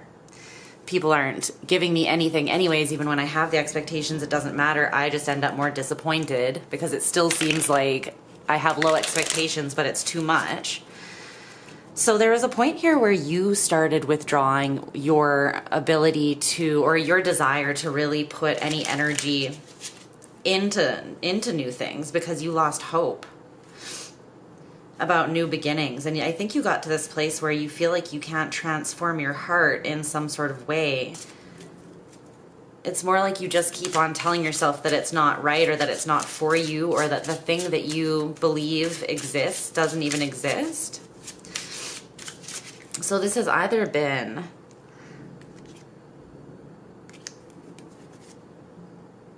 it's tied to an insecurity, though, that you have about you not being able to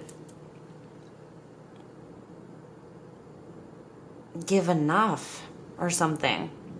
There's a part of you that believes that you can't give enough, or you don't have enough to give here for some reason.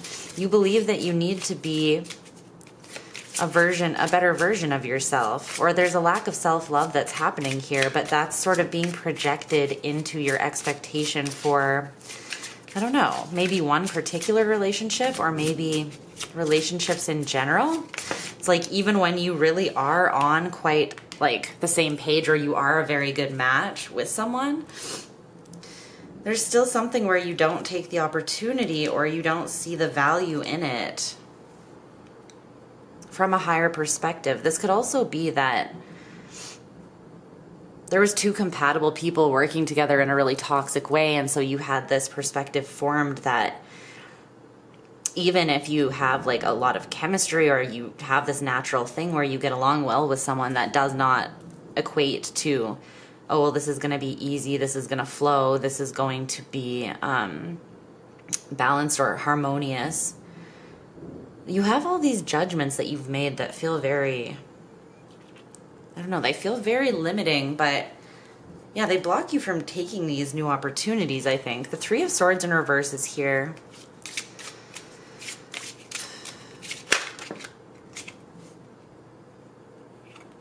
And the Four of Pentacles.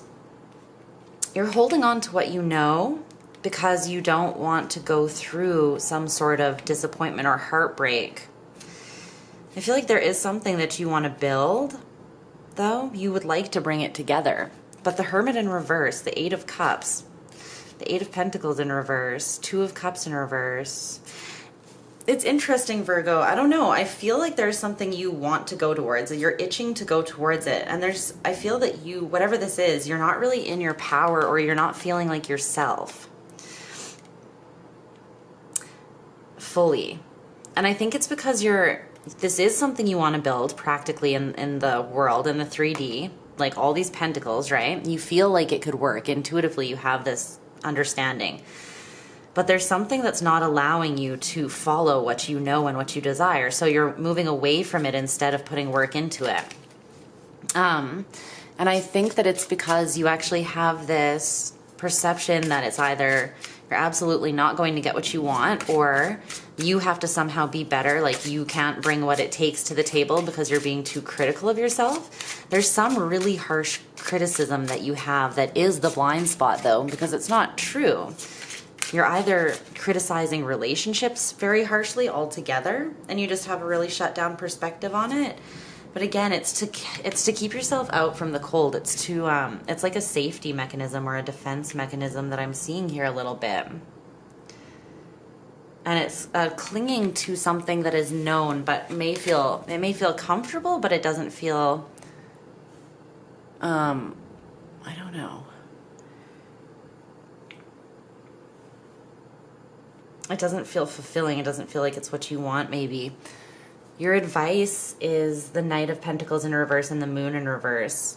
Well, I think Spirit is kind of saying, stop whatever you're doing. Just slow down and rest. Like, take care of yourself. There's something here that will be revealed to you if you do this. Because the Moon in reverse is talking about, well, maybe something will come up from your dreams or your subconscious. But there is something that wants to be revealed to you here. And it's about where your fears and restrictions, or your fears have been restricting you.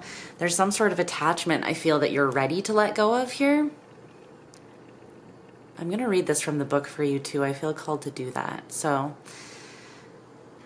I think that you'll see what this is. And it's almost, this is a number 8. So it feels like it's been a loop for you. It's been something that is a cycle that you've been going back and forth through. But there's something, it's kind of like because you're just keep on cycling, you're not really breaking whatever this narrative is. So the same blind spot is staying in place, if that makes sense. When really there's something more to be seen or learned or evolved into here. But it's almost like you're just going here and you're not stopping or taking a moment to rest or allow something to click. That, I don't know.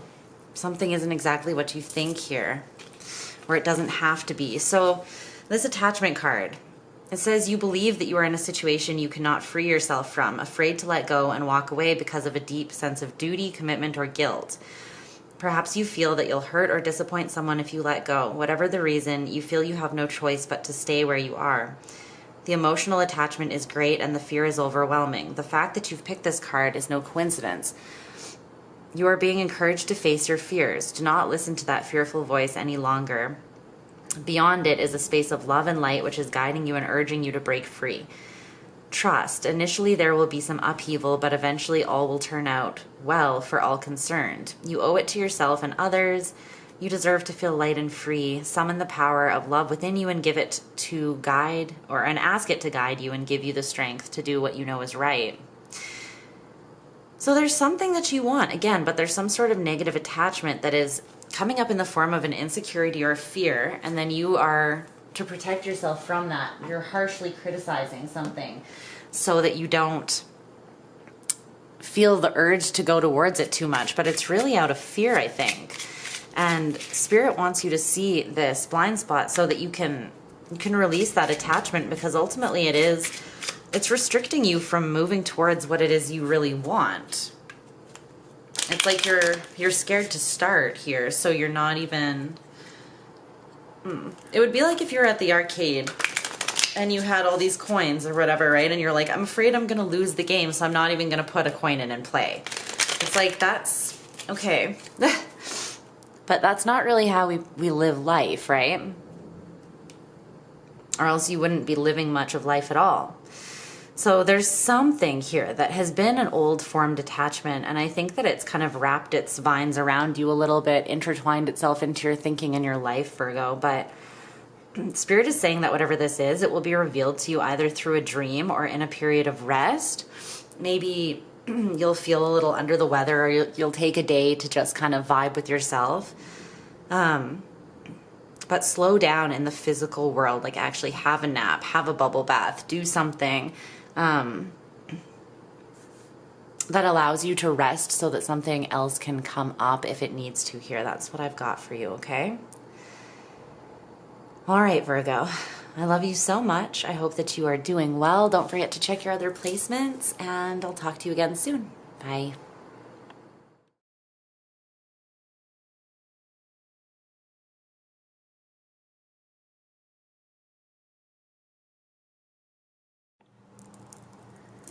What's good, Libra? I hope that you are doing wonderful. Okay. Let's take a look and see if I can illuminate this blind spot that you might have about yourself. It could be affecting you in some sort of way. Let's see. What do I need to see for Libra? Okay.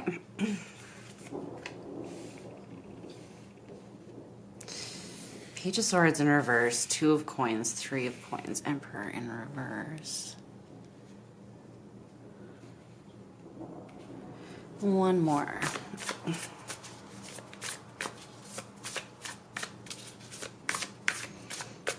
This one, Six of Swords. Excuse me. Nine of Swords in reverse, Ten of Coins. The Moon at the bottom of the deck. Definitely something you're not seeing. You hear the thunder and the rain. It sounds so nice. Okay. There's nothing more cleansing than just listening to the rain and the thunder. Okay. Let's get you some oracle cards here. Clarify the advice for Libra.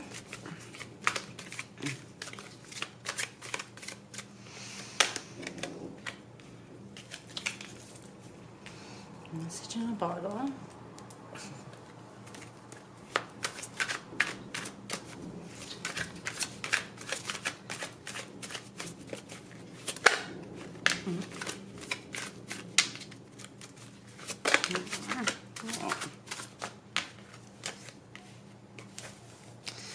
Just want one more.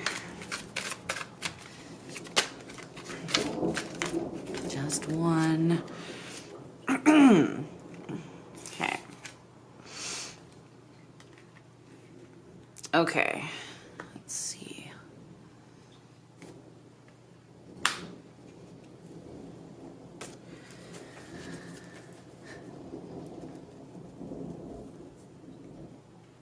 Oh my gosh, I hope that you can hear that.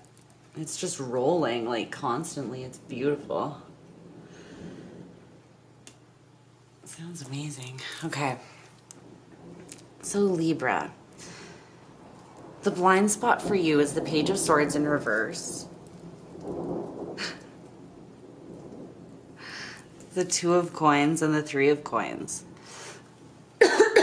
Excuse me. Then there's this quote that says, if you show someone the sun in your bones and they reject you, you must remember they hurt themselves this very same way. Unable. And you also have this one that says, I'm under no obligation to make sense to you. Oh, it's coming down more now. Can you hear that? It's just like constant. heard thunder like this in a while. Okay. Page of Swords in reverse.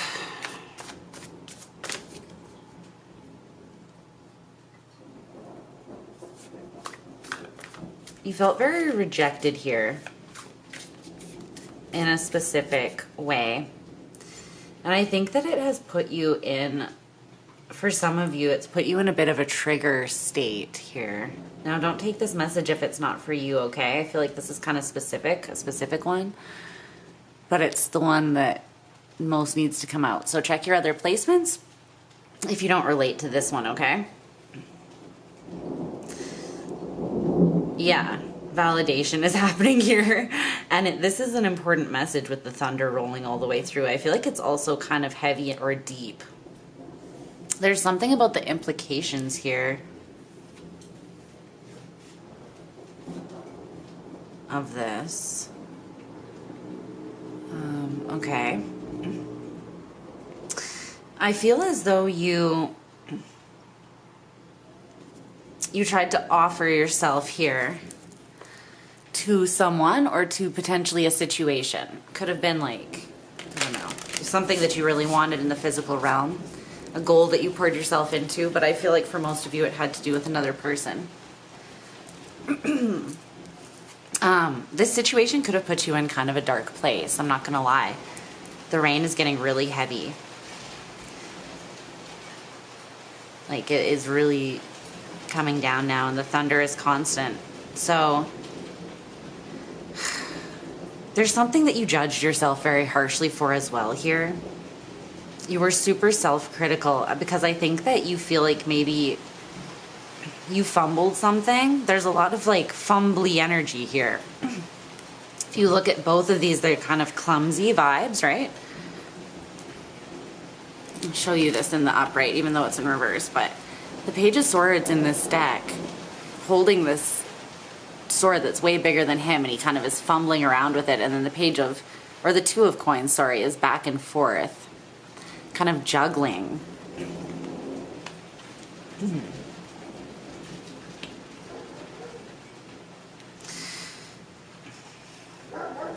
The thing is, I feel like you tried to communicate something and maybe you felt like everything that went wrong, that could have gone wrong, went wrong.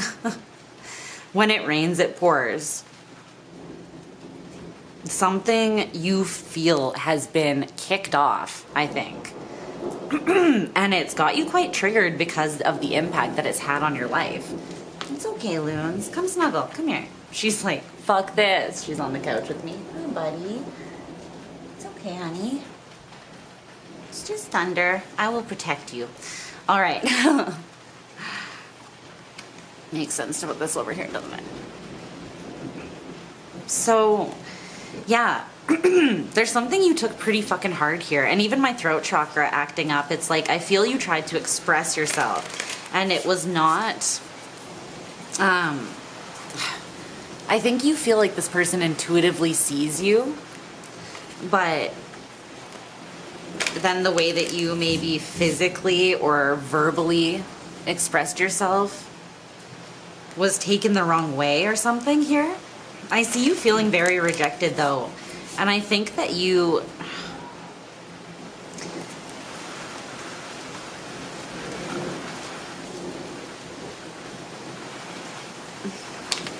I don't know. Like the thing here, Libra...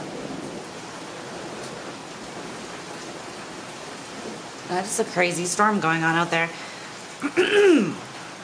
You took this very personally, and it wasn't personal. This person was hurt in the same way that you are hurt now, and you both got triggered by it, which tells me that for both of you, this has happened before.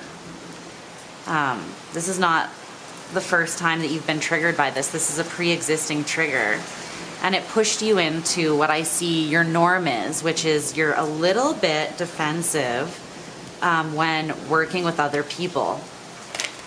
Because you almost expect some sort of rejection. So you go in with this a little bit of like a...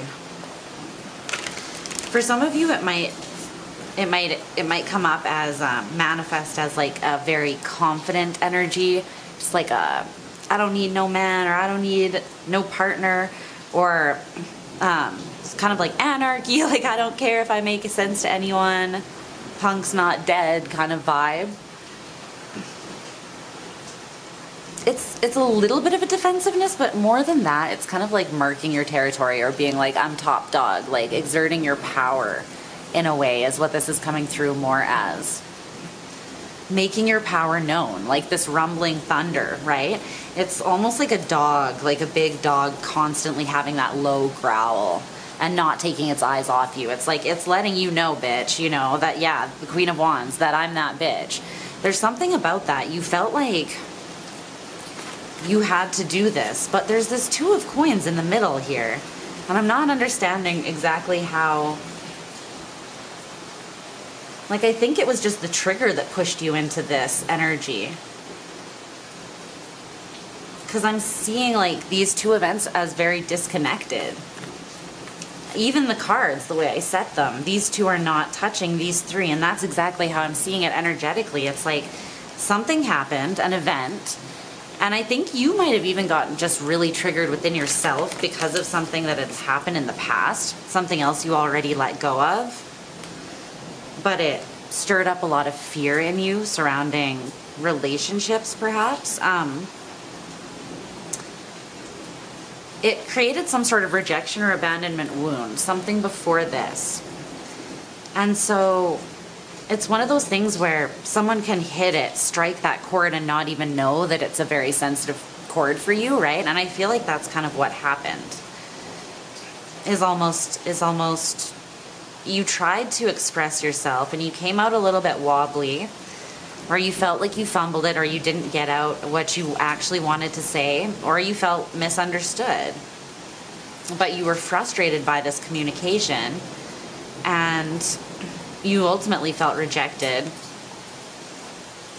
But I think because you took it so personally here, because you have this whole separate trigger system here that you were pushed into that's unrelated to this situation, it's this person is also hurt in the same way. They've also experienced the same pain and have similar triggers. So there's something here that they want you to see about that you're maybe not seeing.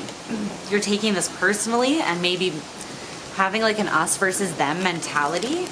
But really, I feel like this person and you are quite alike.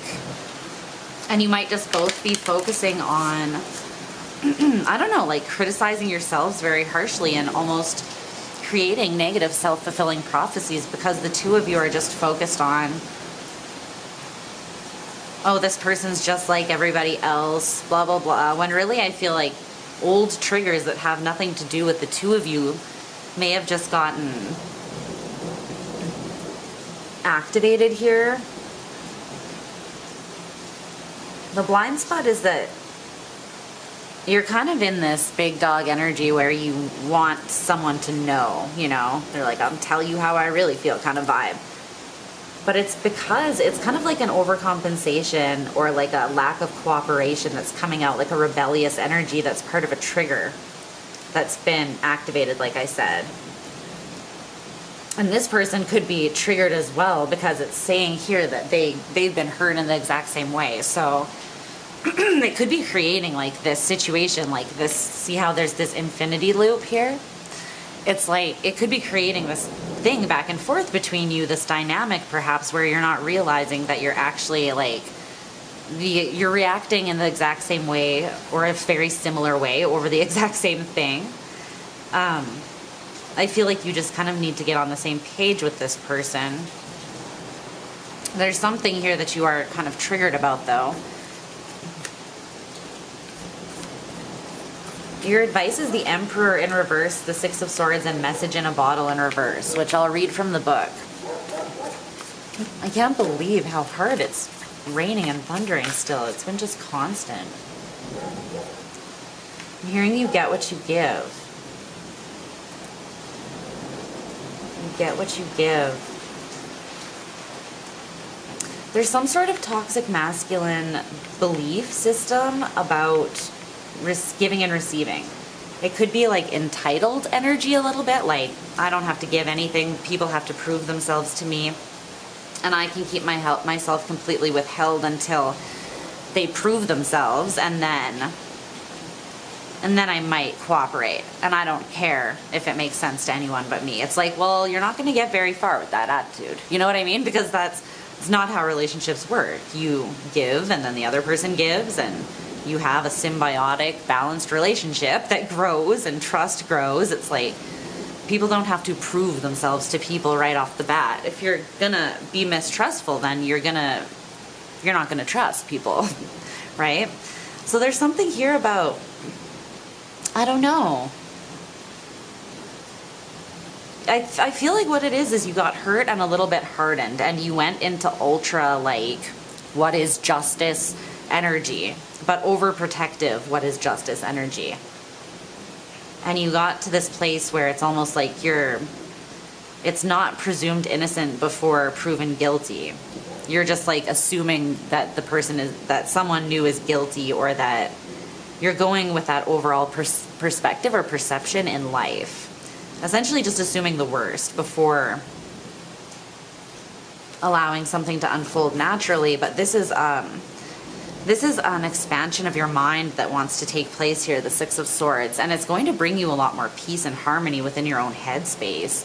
You're going to also feel more empowered and in dominion over your life once you process through this. So that's why Spirit wants you to see this. Yeah, because when you have a trigger, right, it does sort of, I don't want to say it weakens you, but it's like a vulnerable spot where you feel, you can get triggered and feel it quite out of control. And it can create some chaos for that reason. So I see you kind of being able to move beyond that, which I think is very positive. I want to see what this message in a bottle in reverse says. Number 15. Okay. Okay, so the meanings of this card: communication, a sign, a claydon, which is an ancient name for a spontaneous oracle delivered innocently by the speaker, pointing the way to your highest good. So that would be like you're talking to someone who has no idea about this situation, and they just say something that is like, you're like, excuse me, what the fuck did you just say? Like, it could be a stranger at the grocery store that you bump into that makes a random comment, right? So this is in reverse though. So the protection message says, are you refusing to acknowledge the signs because you want things as you want them? Red flags are not pretty decorations for you to admire. They're warning you for a reason. If something doesn't sit right with you, trouble could be hiding in the bushes. Don't ignore the signs. Spirit always has your best interests at heart and will draw your attention to what you're overlooking. So there is something being overlooked here, but I feel like it's more these red flags that, because this is your advice surrounding what's hidden for you. It's like this perspective, this unhealthy perspective that needs to be checked or evolved is yours. So again, don't take this message if it's not yours, right? Because it won't apply to every Libra, but for the Libras I'm reading for, that this is your perspective that needs to shift here. And it's tied to you taking something very personally, and almost being ultra defensive and guarded and sort of entitled or expecting like an unfair amount while super critically judging a situation, or I don't know. It's like you want to know that you'll be right about something, so you're in this state of constant critiquing and judgment so that you don't get played, or so that, I don't know.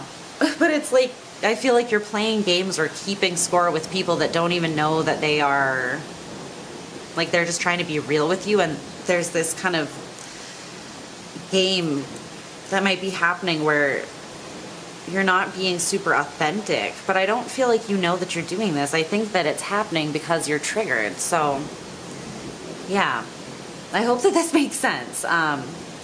It's kind of hard to dive into, and I feel like you're feeling quite emotional over this just because of the backdrop of this particular reading with the storm and everything. So I hope that you're doing okay. I'm sending you lots and lots of love. Just maybe take some time to just process and see if this resonates with you, see how you feel. Don't rush yourself, because again, it feels kind of heavy, so sit with your intuition and see if this is something that Spirit is nudging you, or your higher self is nudging you towards evolving in this way to lighten your load a little bit and make things easier in your connections. Okay? I love you, Libra. I'll talk to you soon. Bye.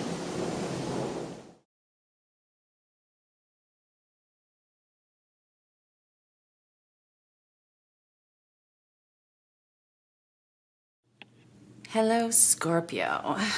What's going on, babes? Okay, let's see what this blind spot is that needs to be illuminated. What is it that you're not seeing about yourself? I don't know if you'll still be able to hear it in your video. I had to close the windows and the screen door because Luna was getting a little freaked out, but there's like severe thunderstorms going on right now. And it's just been like torrential downpour and thundering like non-stop for like an hour. So yeah, it's pretty badass. I personally love the sound of it, but Luna was getting a little scared, so I closed the windows. Very broody vibes, very you. All right, I guess I'll just shut up and get right to it then. Let's see. You're like, Lisa, we don't care. The Hierophant in reverse. The Six of Wands in reverse. Okay, 3 more. You're like, we are feeling some fucking type of way, so just get to it. All right, I know when we're in this type of mood, don't worry. The Moon in reverse.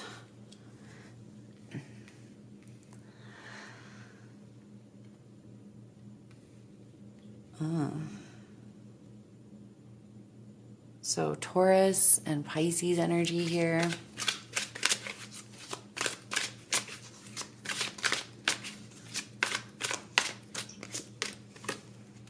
What's this? The Hanged Man in reverse. All the cards are in reverse so far. Something's very stuck here. What is this? This is the last one. The Eight of Swords in reverse. Okay.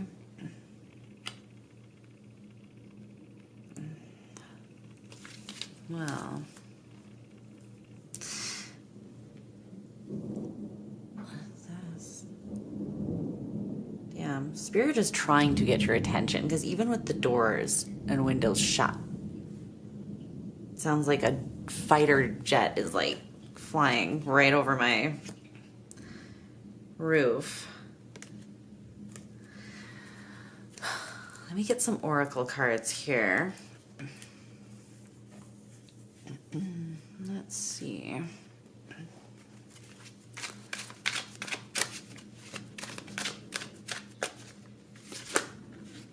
This is pretty interesting energy. I'm just trying to sink into it a little bit. It is kind of deep, so let me get into that space with you.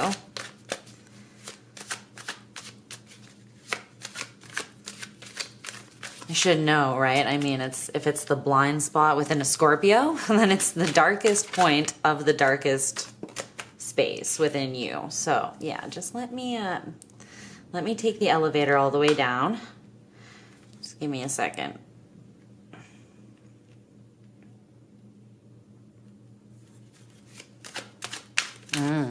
This is something deep.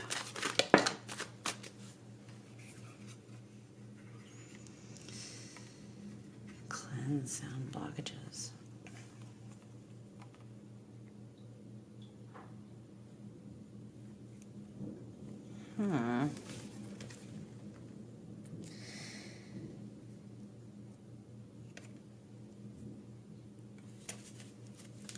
Okay. Let's see here. Let me move this around a little bit. Got this.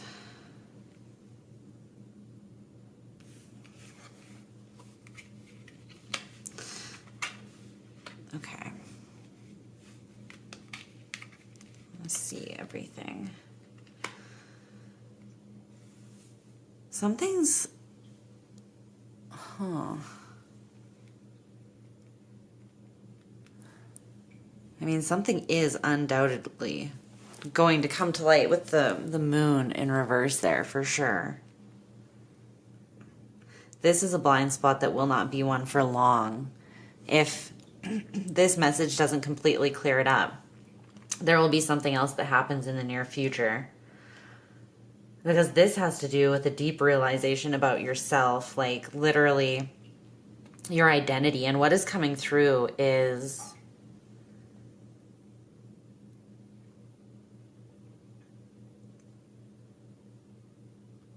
how really, when you put anything after I am, you are limiting yourself, because you are infinite is the truth. And people can get very fixated with what sort of they've cultivated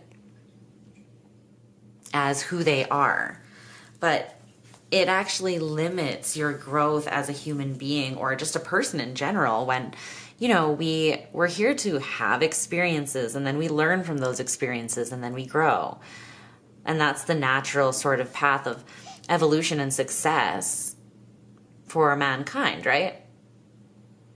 It's like, if we showed up with the same sort of acceptable identities as people had, I don't know, like 100 years ago, we would probably have some issues, because there needs to be that evolution. And sometimes it does need to happen right at the very cores of us. And especially for you, Scorpio, especially for you, this is true. Even with all that fixed energy, and with that fixed energy here with Taurus, it's just being amplified. But there's something that wants to be, there's strong Pisces energy here, the Hanged Man and the Moon. It's, something wants to be washed away, and it's like a residue that's ready to go.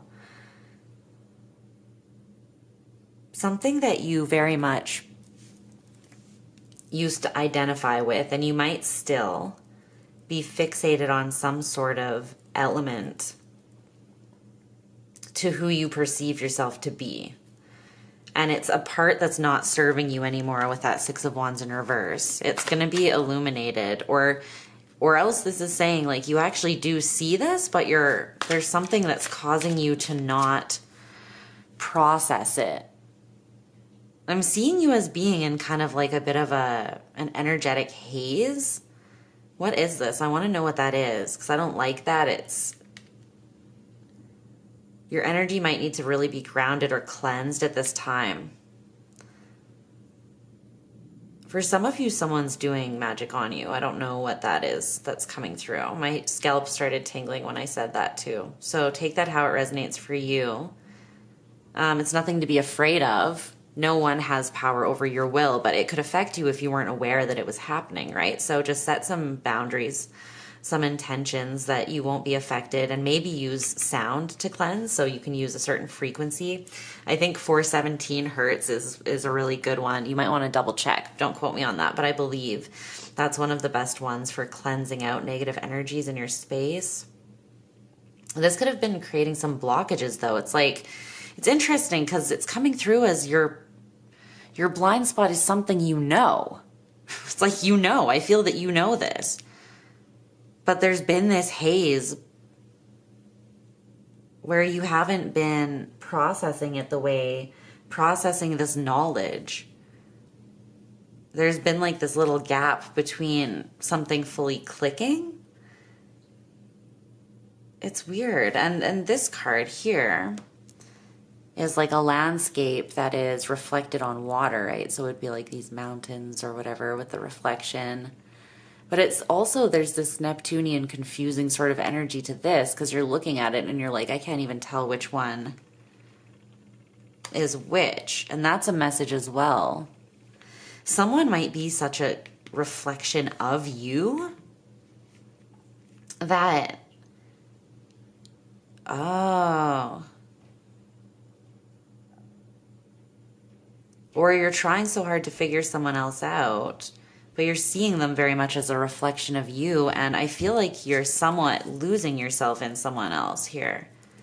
For some of you, there's something about, it's like that energy, like, I don't know where I end and you begin, or vice versa anymore. Losing your footing a little bit with the Hierophant in reverse. Like, who am I?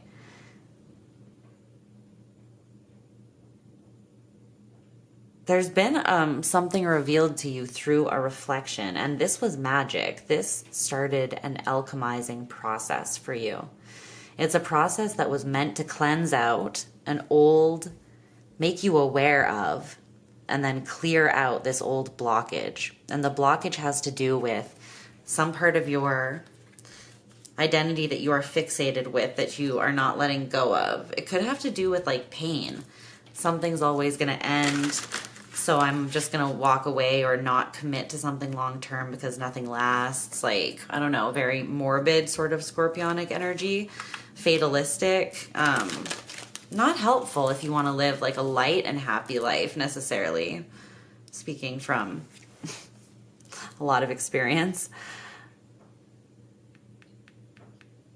There's somewhere where you can have success, but there's something blocking you, and there's been a reflection that is meant to reveal and have this click into place for you. You're pretty close to seeing it anyways, but the thing with this reflection is it also confused you a bit.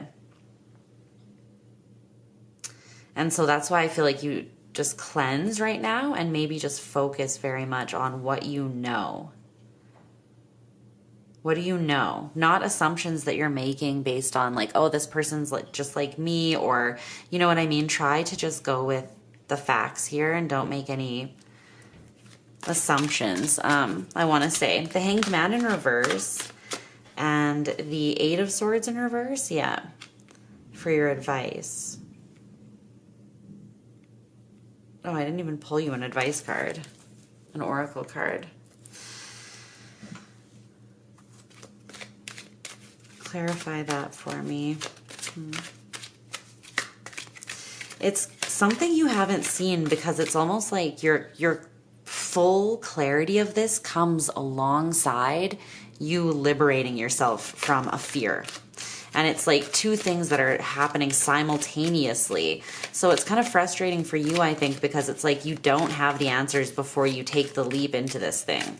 The answers come as you're free falling, and that's how it's supposed to be, because it's almost like you have to jump from this cliff over to this to bring the truth together, to lock in that last piece, that final puzzle piece. Does this make sense to you?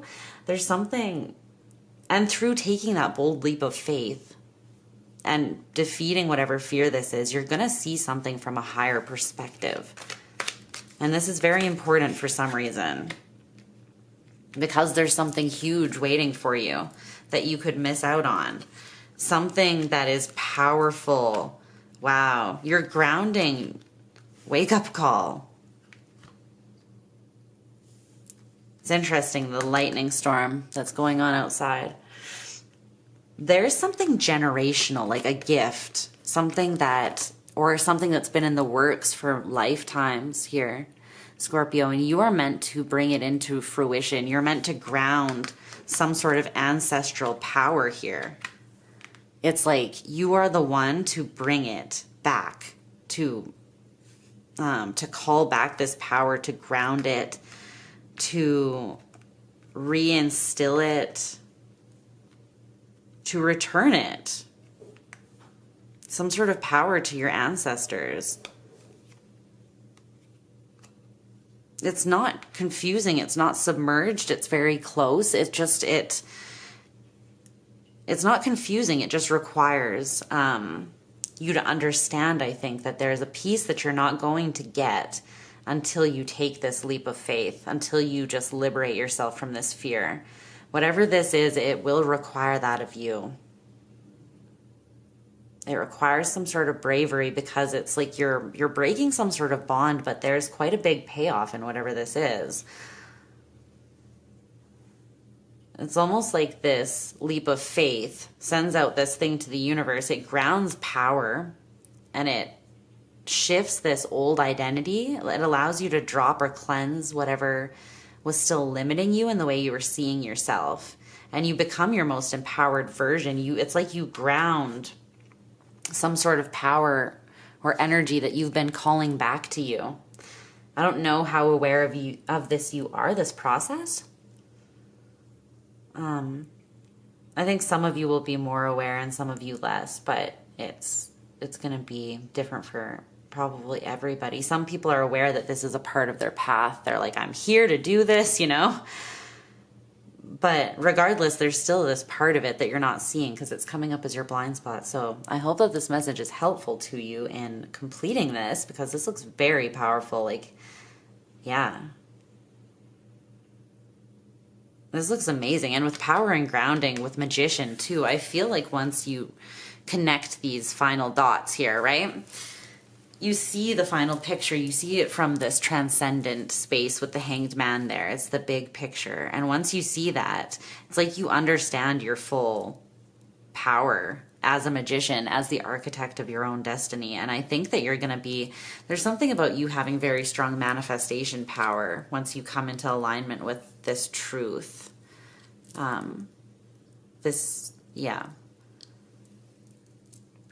Yeah.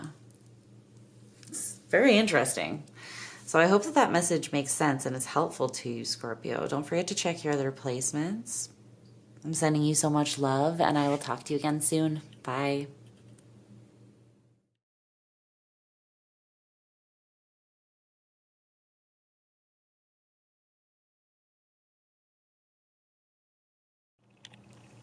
Hello, Sagittarius. Sagittarius.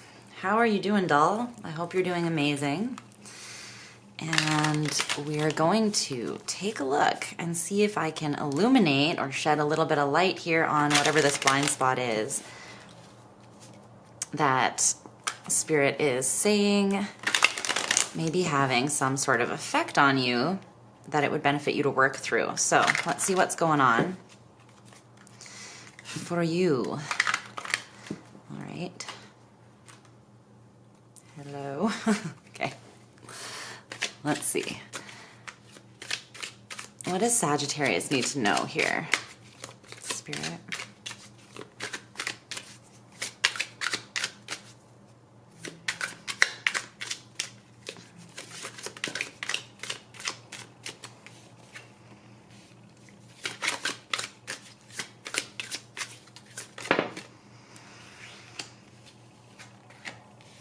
Ooh.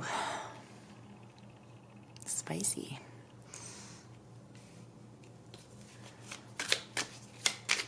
Okay.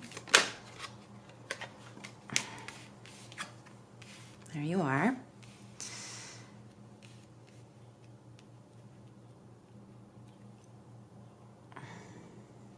All right. Grab a couple oracle cards here.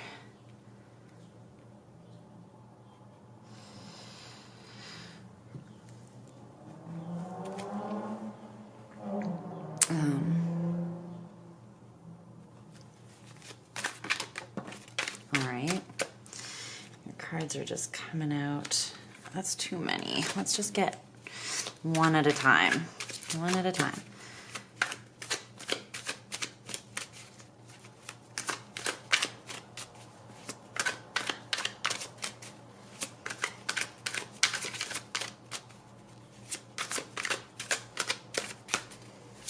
More about Sag's blind spot. Okay.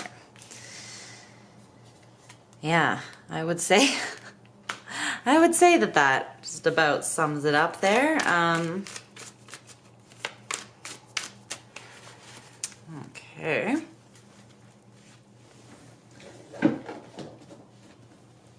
One more.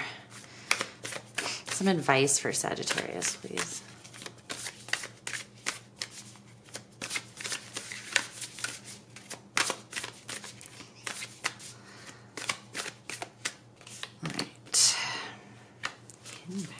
Ooh. All right. Let's see what's going on. Let's see what's up here. So, the Four of Cups, the Tower, and the Lovers for your blind spot with this this quote from Romeo and Juliet, Act 2, Scene 6. These violent delights have violent ends, and in their triumph die like fire and powder, which as they kiss consume. Quite a famous scene in Romeo and Juliet. Well, for it to come out with the Tower and the Lovers is, I can't think of anything more perfect, to be honest with you.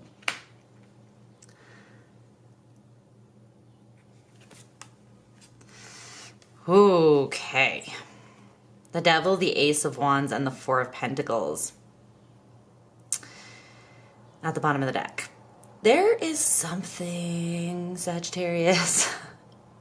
There's something you might be holding on to that is a little bit intense.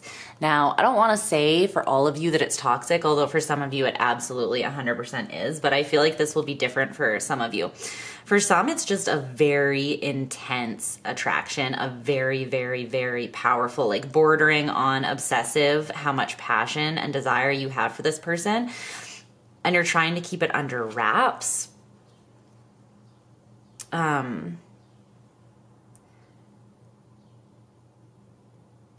I feel like that's not going to last for too much longer if that's your story. For others of you, you're trying to hold something together that isn't just, it's about to blow up violently. It's like, it's quite insane.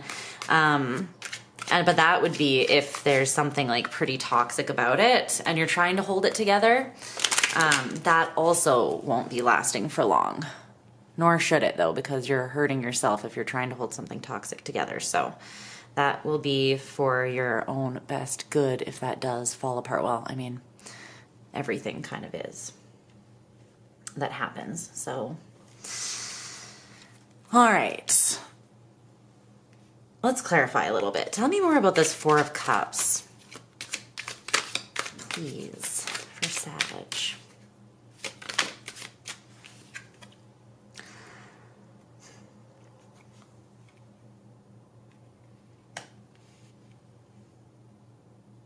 Okay.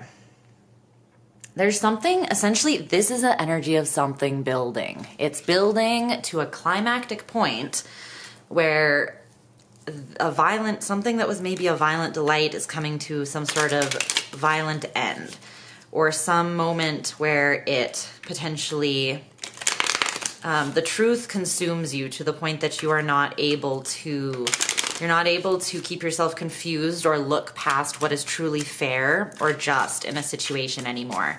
There will be something that will be revealed to you that will absolutely show you the truth of something here.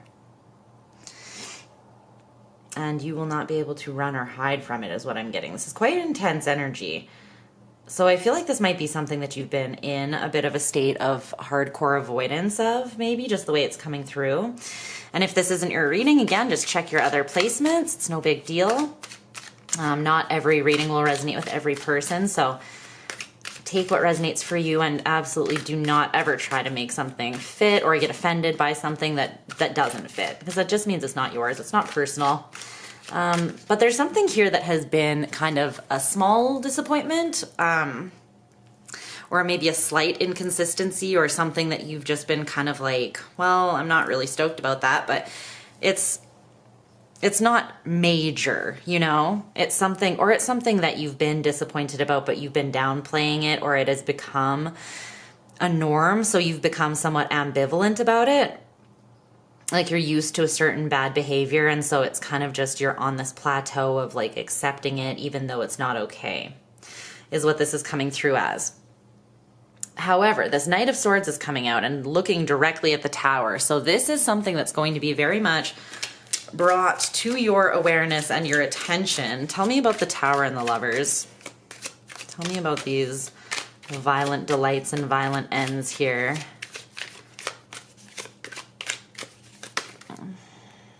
Well, it's on the horizon. The Three of Wands. I want to know more about this. Spirit is not, I don't know. It might just be quite different for all of you. Can you give me any? The Two of Pentacles. Yeah, it will be a different experience for some of you. You'll be experiencing it differently, so Spirit will not give me a huge, huge amount of insight here, but there's definitely some sort of connection with the Two of Cups and the Lovers there. And it could go... I think that your blind spot is that honestly, it could go one of two ways. It could just as equally go well as it could go violently. It could turn into more of a delight, and it could end. There's something here about this where it's very up in the air and almost tumultuous. There's definitely a choice to be made, and I feel that choice will be made on the horizon, like soon here, because there is going to be a tower moment which instigates this choice, I feel like. And you will either have the choice to fall into this connection, which I think will require some sort of level up from you, or just a shift, either an opening of your perspective, a bit more of maybe an investment into something, an openness, whatever that is. Or this tower could hit and you could choose to remove yourself. I see you being kind of disappointed if you go that route, but again, I feel like it might be different for all of you. I feel you sensing though that something needs to change. I think that you can feel this because Temperance in reverse with the World in reverse, this is your advice. 2 major arcanas with 2 more up here. I mean, 4 out of 5 of your cards were majors. This is pretty major, you know, no pun intended, but the universe is making shifts in your life because things need to change. The Tower never ever happens unless it's to bring down something in our life that is inherently unstable or not supportive of us. It's either it used to be supportive, but then we've evolved and grown and it no longer works for us and we're too comfortable to shift out of it. So the universe is like, I'm going to come in and knock this house of cards over, help you out a little bit, buddy, you know? Or it's something that is like toxic or destabilizing our lives in some way.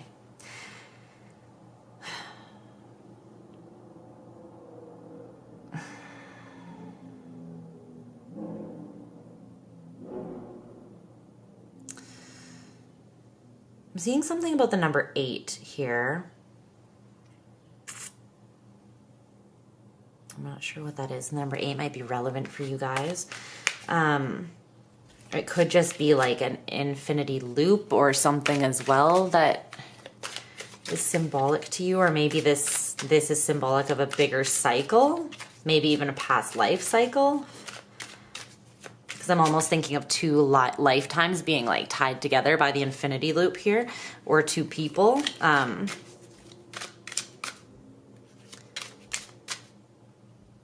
But yeah, your blind spot in particular, it definitely has to do with a connection to someone else. And I think the blind spot is that it's still up in the air. It's like you feel as though this thing is determined, but I don't think it is yet.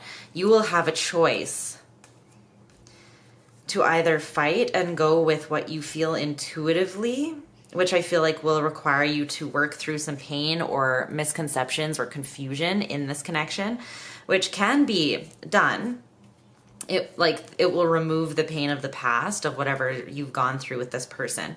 But there's also another choice to not connect with your heart or your intuition and kind of make a head over heart choice to just cut something out, which will feel just as violent, honestly, because this is a deep connection. So removing yourself from it will feel it will be just as much, maybe more of a risk actually than actually going for it. But again, you have to take that how it resonates for you because every connection is different. Okay. So the hidden path, the marriage of spirit and matter, I'm going to read this for you with the World in reverse and Temperance in reverse. Your advice.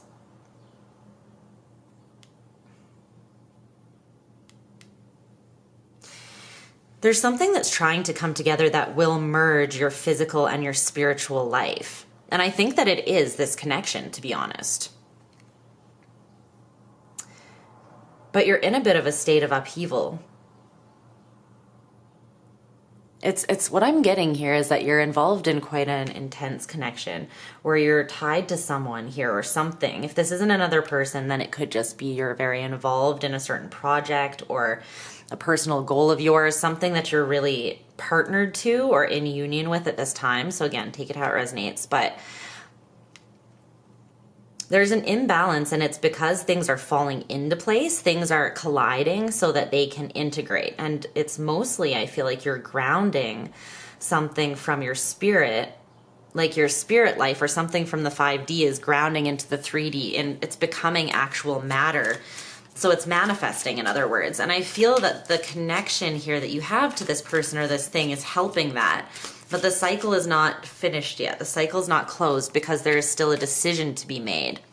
And the decision is that if you want to ground something very powerful, then there needs to be a choice made, a conscious choice to move away from the defeatist attitude of the past, the pain of the past, the woundedness, like to wipe the slate clean, because there has been something violent and tumultuous, I feel like, and even disappointing, like we said before, about this. But that just needs to be put in the past. Yeah.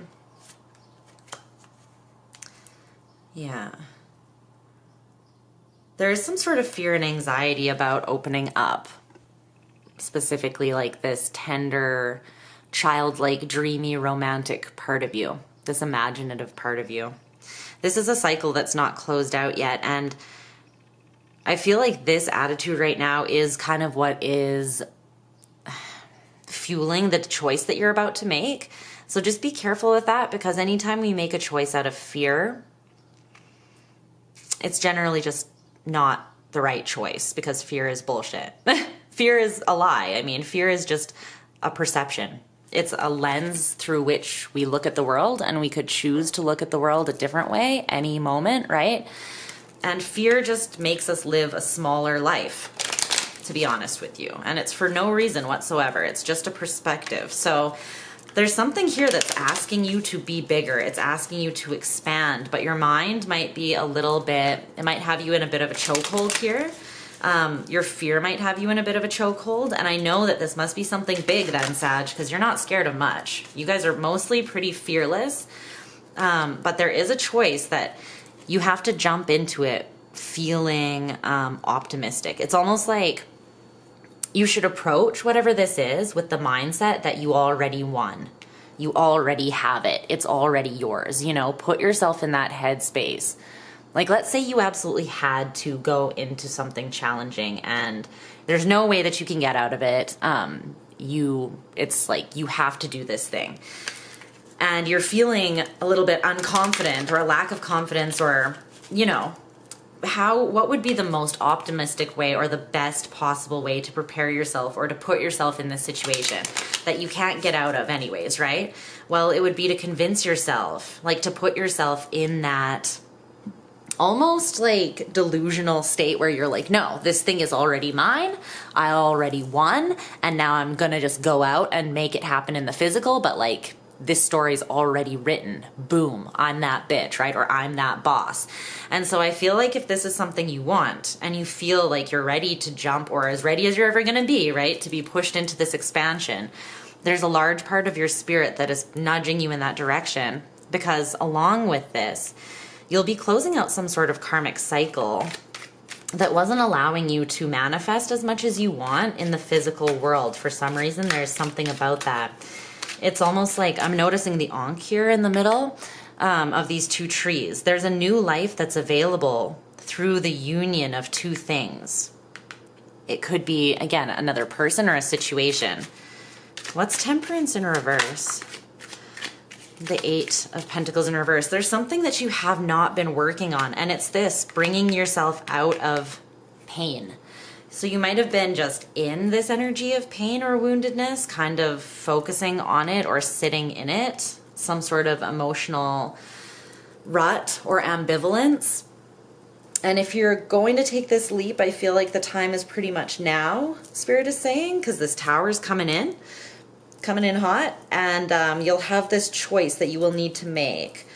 So it will be to kind of either pass up this opportunity and stay where you are, or it will be to leap out into this, which will shift a lot of things, but it will actually bring things more into balance and offer you some sort of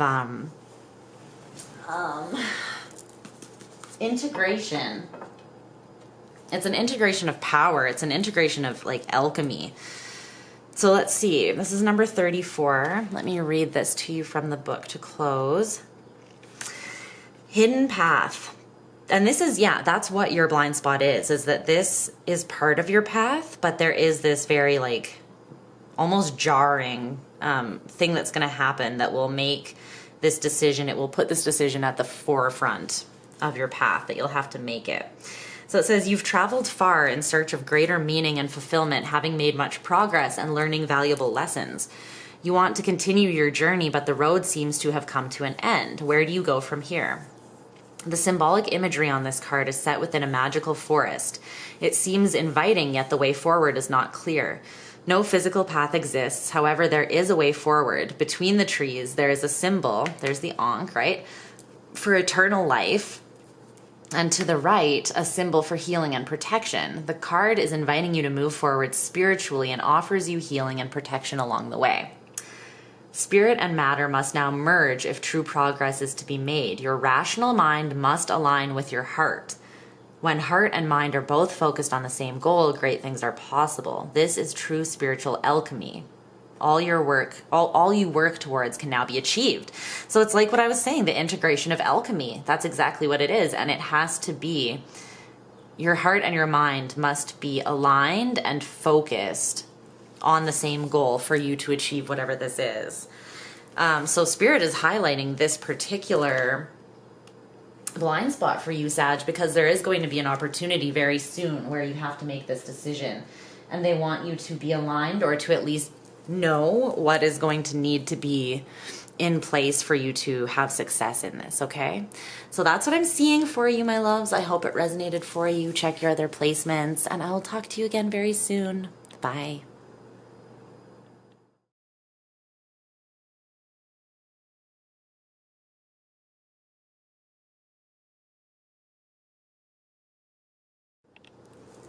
Hello, Capricorn. How's it going? My little cappuccinos, my little cappies. How are my baddies of the zodiac today? Are you taking over the world? What's going on? I feel you, because I myself, I'm a Cap, Mars, and Stellium, so I've got quite a bit of Capricorn influence in my chart. Quite a bit that Capricorn Mars doesn't play. Let me know if you share that that power placement with me. Let's see.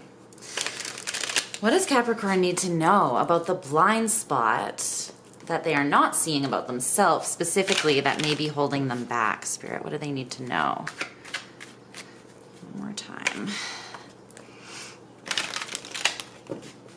All right. Cappy. Capricorns need to know.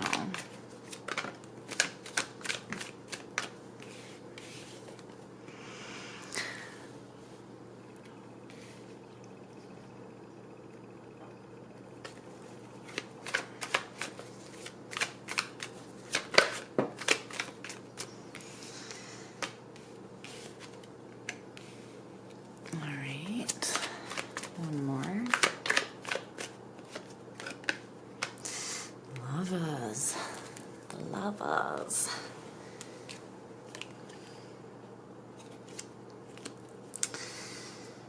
Well, let's see.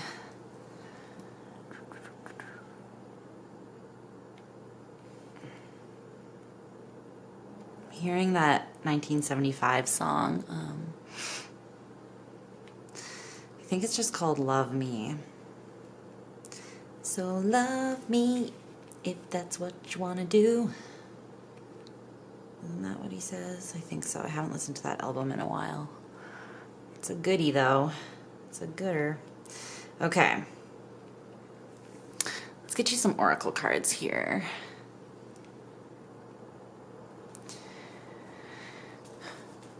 what? Tell me more about this, this blind spot for Capricorn, please, Spirit.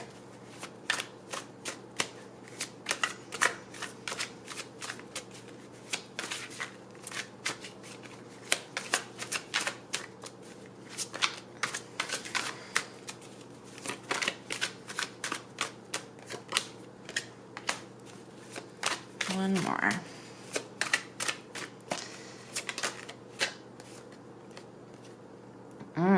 Virgo got this as well.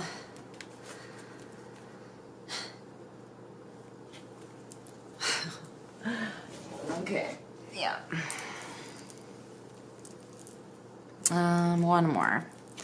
Clarify the advice for Capricorn here.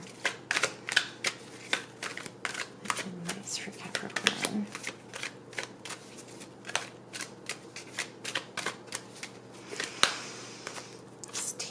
Top one. It's interesting, co-create is under that though, because it says co-creation there. Okay, so let us see what's going on here.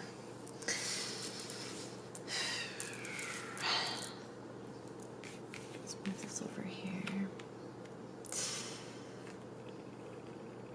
All right.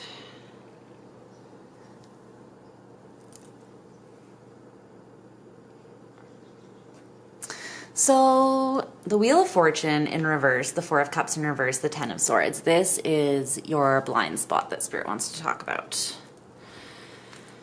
And then we also have these oracle cards, co-creation, release, purification, fantasy, and growth. And this one says you can't hate yourself into a version of yourself you can love.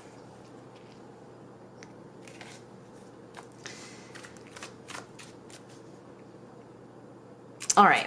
This is coming through quite clearly, actually.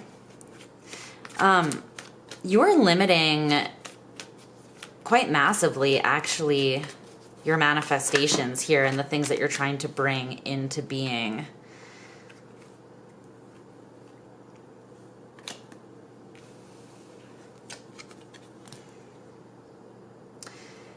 I feel like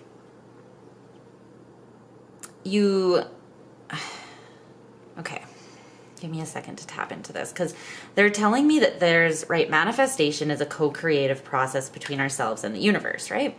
So this co-creation process between you and the universe is very much happening right now, as it always is with all of us, because we're always talking to the universe, because everything is energy, right? So through our thoughts, through our actual conversations and our actions, we're always technically telling the universe what it is that we want one way or another. But there's part of the process where you have released and you're in alignment, and there's another part where something is skewed that is holding... it needs to be released or purified out in order for your like greatest fantasies to essentially start growing in the actual physical.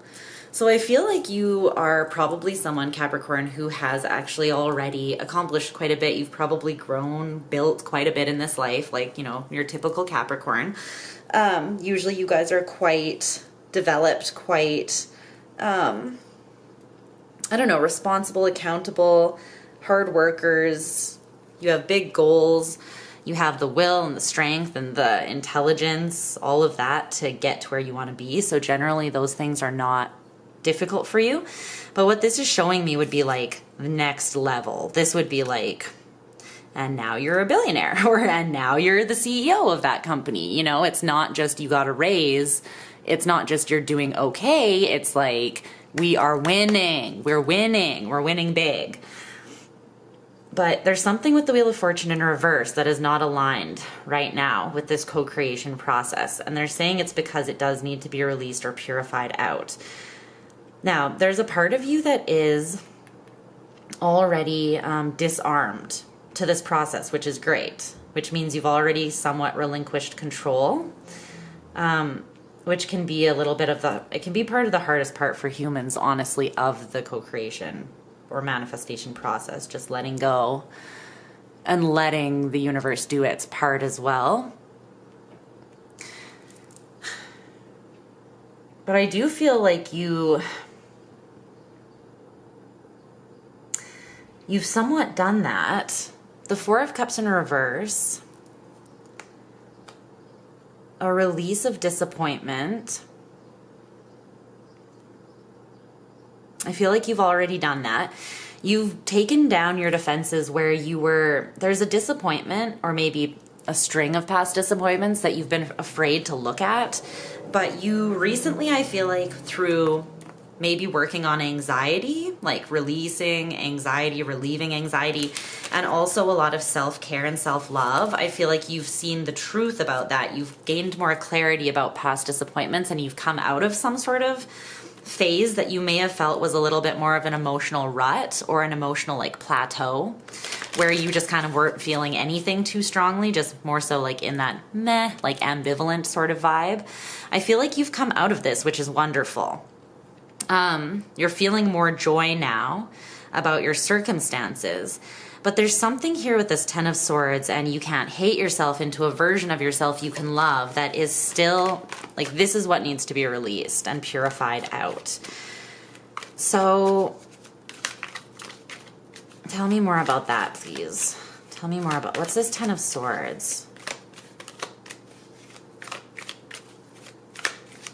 It could be too, though, that there's a part of you that is afraid to fully release this sense of disappointment. It's like you've worked through the disappointment you've already experienced. However, there is a part of you that is still, I feel like, shitting on yourself for allowing these past disappointments to even occur. When really, that's just life, babe.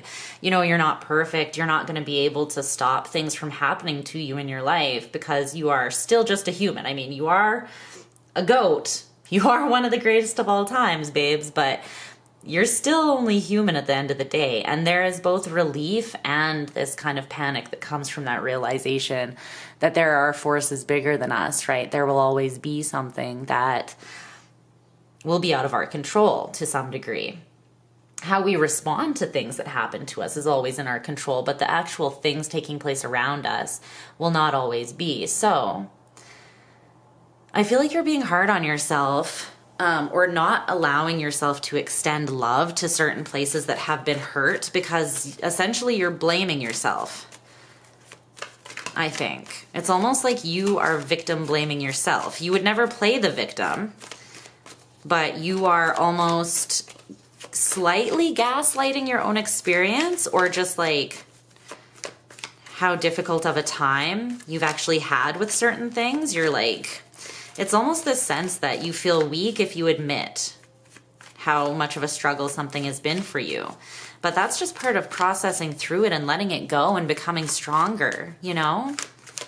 It doesn't make you weak at all. It makes you, again, just, you're a human, having a human experience with highs and lows.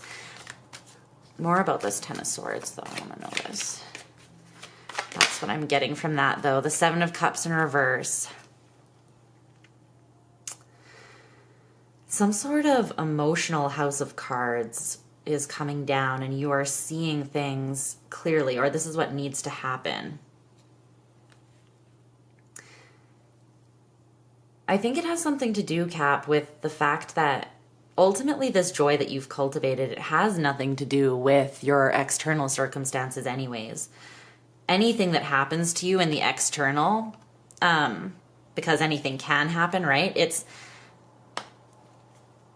your well-being should not be contingent on the things that take place around you, because this state of joy is something that you should carry internally as your baseline. It's not something that should be swayed by external events, ultimately. That's kind of where happiness and joy are a little bit different, at least in my understanding of them. Happiness can be more circumstantial. It can be you have a certain experience and it brings happiness, or you're in a moment that brings happiness, or, you know, you kind of feel happiness, but it's more fleeting. Whereas joy is something that is more like a decision to maintain. It is the headspace of being in the sun energy of the tarot, right? Which ironically is right here at the bottom of the deck as I say that. So this is about choosing to see the world this way. being in that space of evolution where you understand that, again, life is about the highs and the lows, and they don't dictate your inner state of being. You dictate your inner state of being. So I think this is the blind spot. It's almost like you're telling yourself you need to be stronger, you need to be better to avoid this. But it's like, no, you're not going to avoid it. But you can avoid feeling the way you did maybe about it by cultivating this internal landscape of joy that is more unshakable, right? I feel like that's what your blind spot is.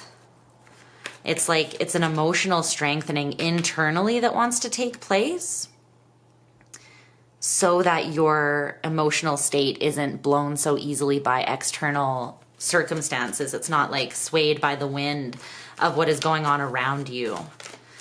And you don't even have to ask yourself with this why card, like why everything happened, because it's not about something happening to you. It's about everything just happens because that's life.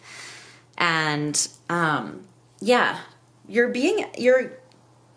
I feel like you're being pushed into, you're integrating a higher understanding here. And it is a more feminine understanding. It's less masculine energy, more feminine. Because your advice here is this why card, the Emperor in reverse, and the Lovers. It's less about control and being able to dictate your life and dictate the circumstances and dictate the version of yourself that you become so that you can better avoid or control what happens. Part of that, the Emperor energy in the upright, is needed for a healthy balance, right? But it's more about strategy. It's more about knowing that you are in dominion of your life, that you are in control of your own life force energy and your own will, and that you can point that in any direction and make things happen. But it's not ultimately about controlling your external circumstances. It's about being in dominion over yourself with that Emperor energy in a healthy way. But it's telling me you've got enough of that. That's not what's needed right now. The Lovers is what's needed. So the Lovers is the integration of the Emperor and the Empress, the masculine and the feminine in perfect harmony, accepting the dualistic nature of ourselves and the world around us, because the world around us is just a reflection of us and we are a reflection of it. We're all just a reflection of the creation and the creator, which is everything ultimately.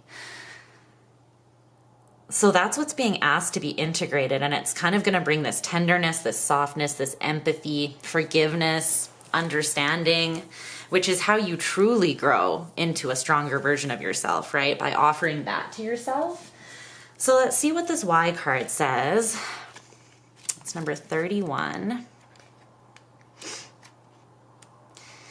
Okay, so the essential meanings: motives, driving, intention, and the power of knowing the why. It says there is great power in understanding your motives right now. Be very clear about why you're asking this question, looking for this answer, behaving in this way, or most importantly, making this choice. Knowing your why is the key to fulfillment. When you are clear about it, your intention will then be a magnet for miracles. Miracles, bringing your fantasies into life. I'm telling you, this is going to take you to a next level that you haven't even imagined, or you've been scared to imagine because it seems so fucking big. But it is meant for you. There's just this like little head space shift that needs to take place to get you into alignment with it. So it says motives define the nature of your experience. When you think about something, feel it, and then act on it. This invisible why is the life force energy within the seed, which brings it to life and holds the potential for growth. So it's very important for you to know, because why you're doing something is ultimately the fuel that is pushing you to continue on with that, right? So if you're only trying to do something, like if your motivation for becoming a better person is because you hate the person you are now, that's not going to work very well, because you're being fueled by hate for yourself, right? You're not being fueled by anything positive that you're going to really want to sustain for a long period of time, or that you'll be able to without becoming either depressed or burnt out. So there's something here where I think you're just being asked optimally to look at what's fueling you. Because if you can be fueled more by hope if you can be fueled more by faith, if you can be fueled more by empathy and by emotional clarity and acceptance, I think that there's something that is like on fantasy level or like miracle level here that wants to take place, but it is requiring more love, not more asking like why things happened or what you did wrong to deserve things. That's not even relevant. That's not even true.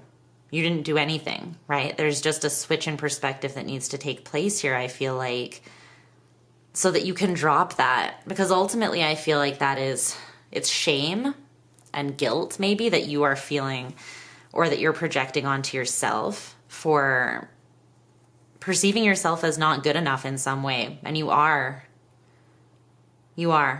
okay? I love you so much, Capricorn. I hope this reading resonated. Make sure you check your other placements. And yeah, I'll talk to you again soon. Mwah. Bye, babies.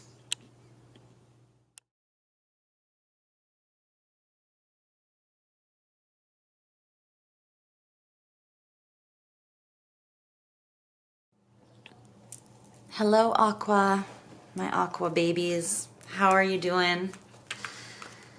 Hope you're having a wonderful spring so far, a wonderful Cancer season, or I guess it's fall in some places in the world, but regardless of where you are, I hope that things are just going just wonderfully, darling, just wonderfully. All right, let me sink into your energy here, really tap in. Spirit, what blind spot needs to be illuminated for Aqua here to help them see themselves more clearly and where they're holding themselves back at this time?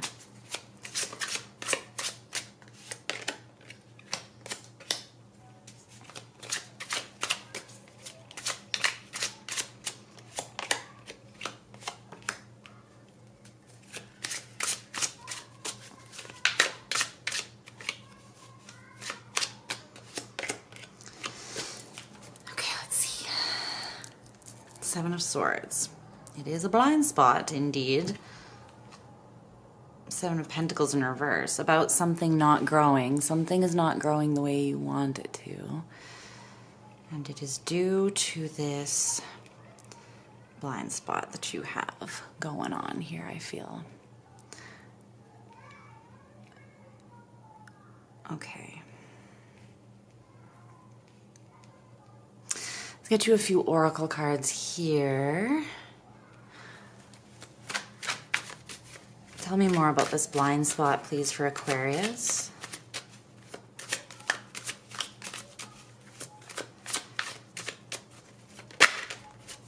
Well, my gosh. Yeah, you definitely got something to say. We've got something to say. All right.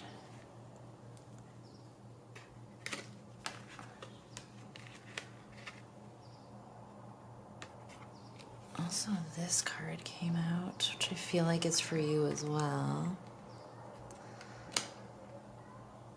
Keep this here.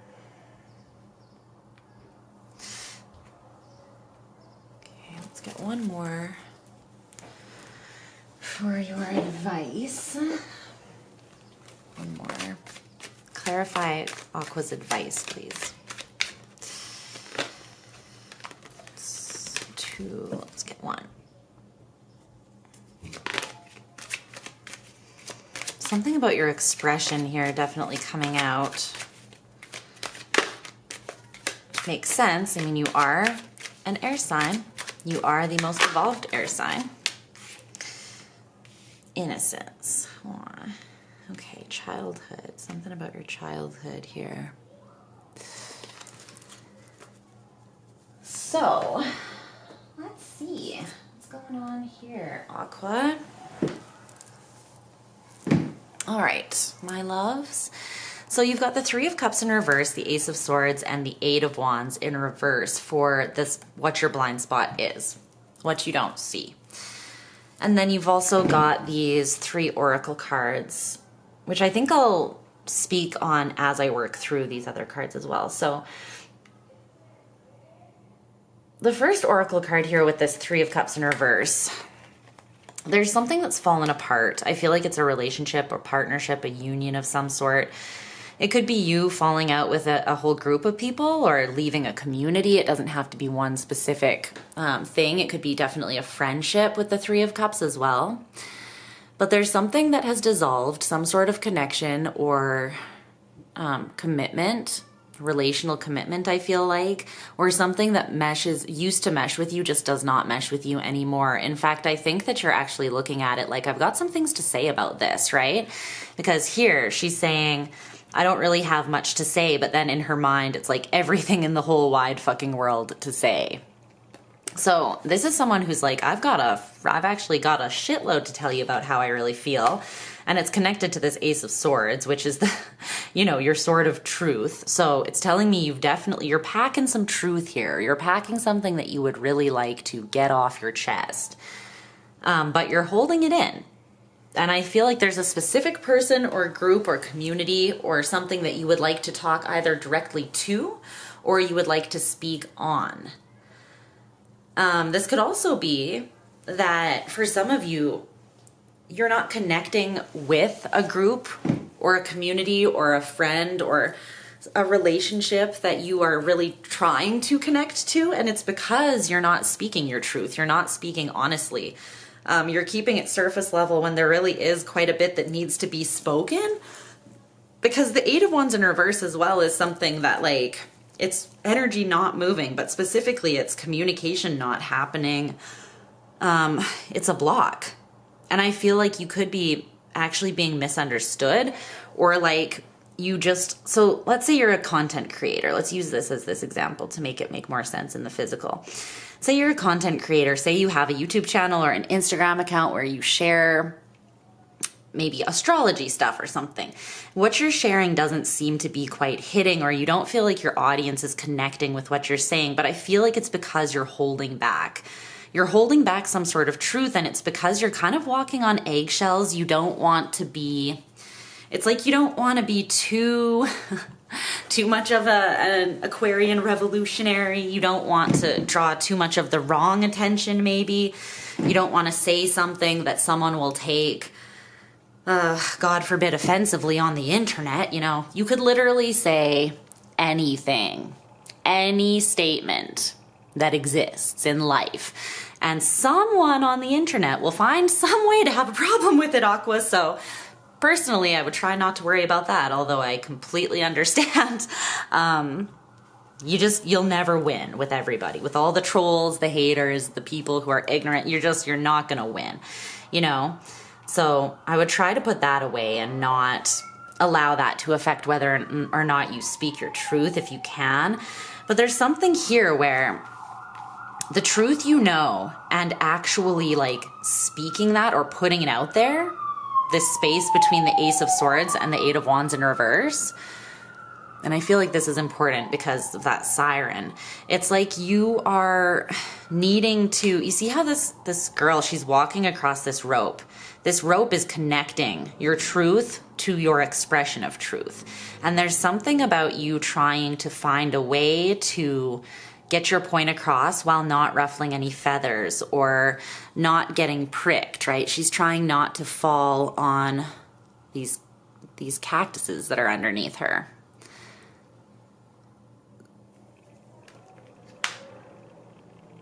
You're trying to find a way to say something.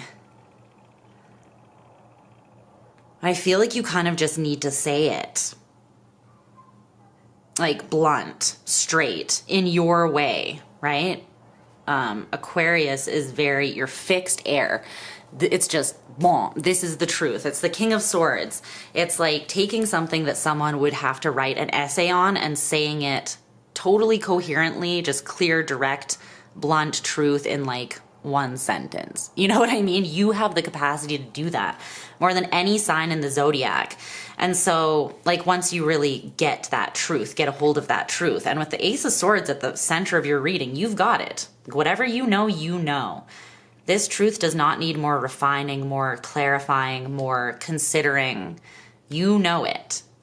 And the last card that came out, the last oracle card that came out to clarify this top part is this quote that says any intelligent fool can make things bigger, more complex, and more violent. It takes a touch of genius and a lot of courage to move in the opposite direction. So there's something here that it's like maybe being convoluted by, so let's go back to the example I used before.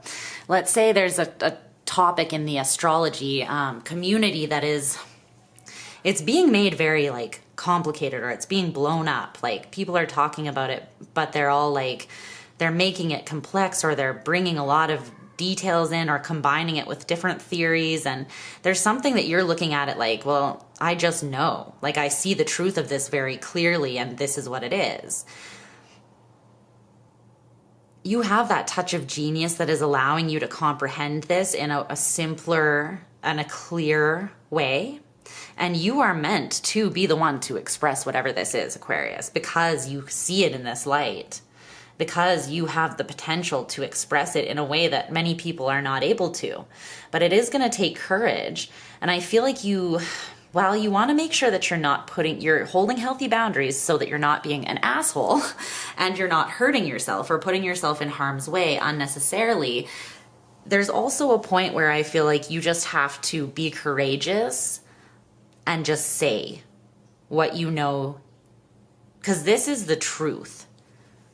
It is the ultimate truth. Spirit is validating that for you right now. So if you've been second guessing, like, what if I say this? This doesn't sound very Aquarian, so I doubt that you're doing this. But, you know, you have another whole rest of your chart that plays into things as well. But if you're questioning the truth that you hold inside of you as well, and like, you're like, I don't want to say things because I could be wrong. I feel like it's less that, and it's more that you just don't want too much unwanted attention, or too much pushback, because you know that what you have to say is either revolutionary in some way, or it is a little bit different of a take on how other people are approaching it. But your blind spot is that you are absolutely the person that is meant to express this. It is actually kind of important that you do, because there's a community of people that there's something that's not aligned in this community or this relationship. And there's a group of people, or one person here, that you are meant to speak this truth to. They need to hear it, because they might either be strongly invested in something that is not correct, that's not going to really bring them what they want, or that is draining them. And I feel like you see the truth about this, and you're meant to speak on it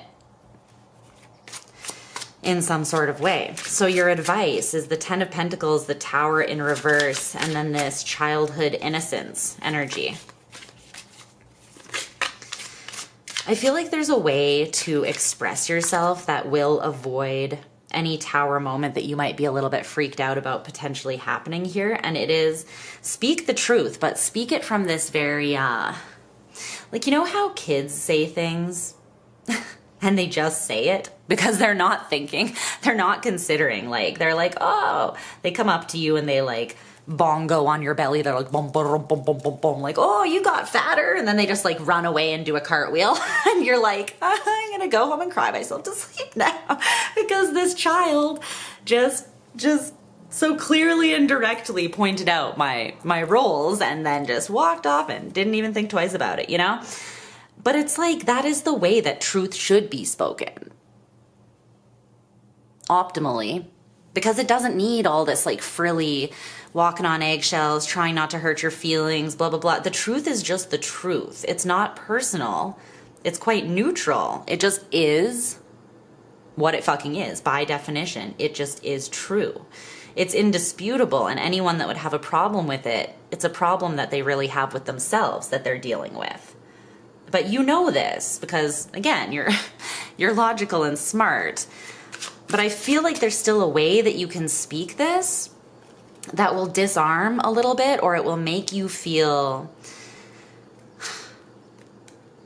it will resonate with people, or be received in a bit of a softer way. Like, you will come off less hard and harsh, and maybe less even like direct, because sometimes you say something directly and people are like, they take it as like anger or aggressiveness, but really they're just not used to people having this sort of truth and just saying the truth. People are not used to that directness. because they're used to being catered to, or everyone is used to thinking that like, if we have a trigger, everyone else needs to kind of like tiptoe around us, but that's not the case. If you have a trigger, you need to heal your trigger, right? And that's a you thing. And that might seem like tough love, but trust me, that is the only way, because the world is not going to bend and revolve around you. You need to heal that so that you can get back to functioning in your most optimal way. And this is something I had to learn the hard way, by the way, because I'm just coming out of like a couple years of very intense PTSD and having to understand and learn that the world's going to keep on spinning. You know, the world is going to keep turning, and you have to find a way to find your place within that again. So people getting triggered, that is not a you issue. And if anything, it will push them more into understanding themselves better, whether that happens right away when they hear the truth or down the line, and the truth is just like a seed that gets planted.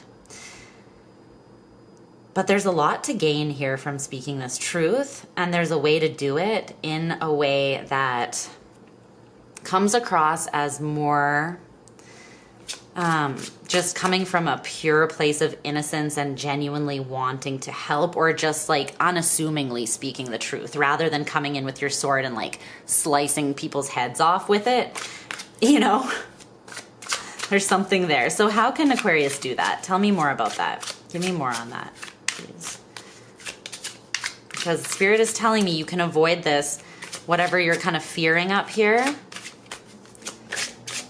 You can avoid it. Two of Cups in reverse.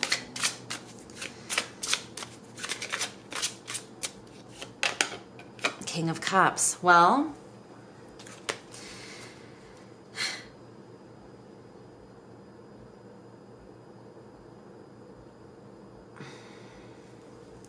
one very clear way that Spirit is pointing out here is to address your own triggers.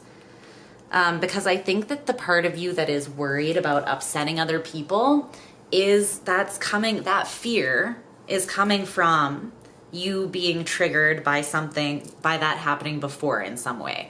So there's something that needs to be integrated. Like maybe you spoke the truth to someone you cared about before and they ended up breaking up with you, or you ended up losing that connection. And so now you're like weary because of the way that person reacted.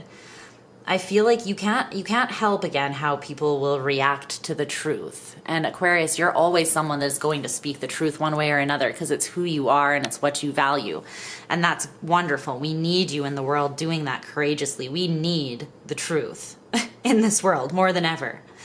Courageously spoken by people like you. So there's something here where you can move into a state of deeper emotional intelligence with yourself by looking at the places where you could potentially get triggered by other people being triggered and lashing out at you. So think about the worst case scenario for a second. Don't like obsess and mull over it, but just consider. You say what you need to say and people react poorly, okay? What part of you would feel triggered by people lashing out at you? Try to consider that, and then focus on integrating or accepting, finding acceptance and love for the part of you that would be triggered in response to that potential outcome. It's kind of like doing the prerequisite work, because there probably will be people that will be triggered and lash out. That just is what it is. I feel like this fear is not unwarranted necessarily. It's based on something that very well might happen, but it can also be avoided through you taking care of yourself leading up to this speaking of this truth, so that you know that you will be solid in yourself when you do, no matter what the reaction is around you. And it has to do with you knowing that where you're coming from is a place of innocence and purity. So also look at that, I would say, like look at your, what is your ultimate motive for speaking this truth? Is it because you want to like tell some people who you think are idiots that they're idiots? Or you want to come off as being, like a know-it-all, because then you're gonna probably want to look at that motive and clear that up so that you're coming from more of a pure place, right? Like, no, this truth really does need to be spoken for the highest and best good of all. How can I share it from a non-defensive place? How can I share it from this place of childlike innocence where I do just want to say the thing, and it's not for, maybe it's not even for any reason aside from just, it is the truth, it is what's fair, and it should be spoken. But I feel like once you pin down what your motive is and you have faith that it is coming from that, a pure-hearted place inside of you that doesn't want to hurt anyone, doesn't want to cause any violence or complexity, just longs to get something out there that truly does need to be spoken. There's that element, and then there's the element of you working with your own triggers to ensure that you move into the situation with a level of emotional balance and intelligence that will allow you to handle whatever comes your way with grace, okay? But this is important, and you're the one to speak this truth, Aqua. You've got this Ace of Swords, and you've got everything in the whole wide fucking world to say on the tip of your tongue. So just do the prep work, and you'll be fine. You'll be fine, okay? I love you so fucking much. I hope that you guys are doing well, and I'll talk to you again soon, okay? Bye, Aqua.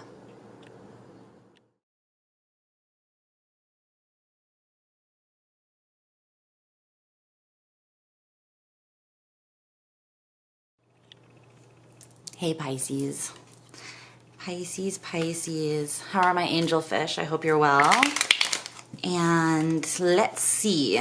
How are you enjoying this water season? You doing okay? How's the water feeling? Okay, let's see. I hope it's warm. And not shark infested, preferably. What does Pisces need to see? What is Pisces' blind spot about themselves that will help them to see in some way at this time? What is it? What is it? Okay.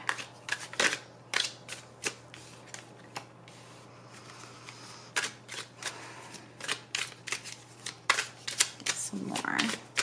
Loons is here with me, keeping us company. She's been super snuggly and like needy and lately. Not that that's a bad thing. It's just she's usually very independent. Like, your love, I could take or leave it. No, I know you love me. Okay, let's get a couple more cards. She's been extra lovey lately.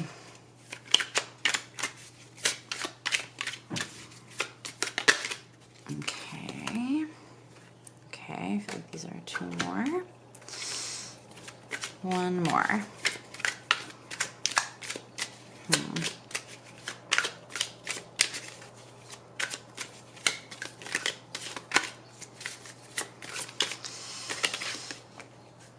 Okay. Whoa, okay. What's going on? What's going on with my babies here? My fellow Pisces. All right. Let's see, I'm gonna get you a couple oracle cards as well, just to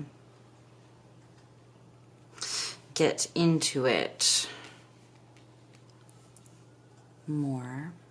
Let's see. Tell me more about this blind spot.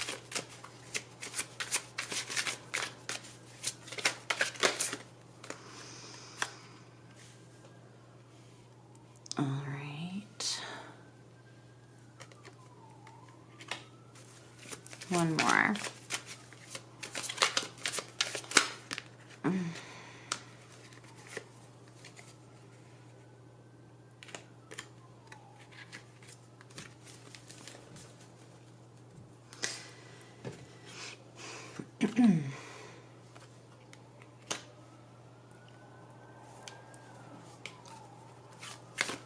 And a piece of advice for Pisces too.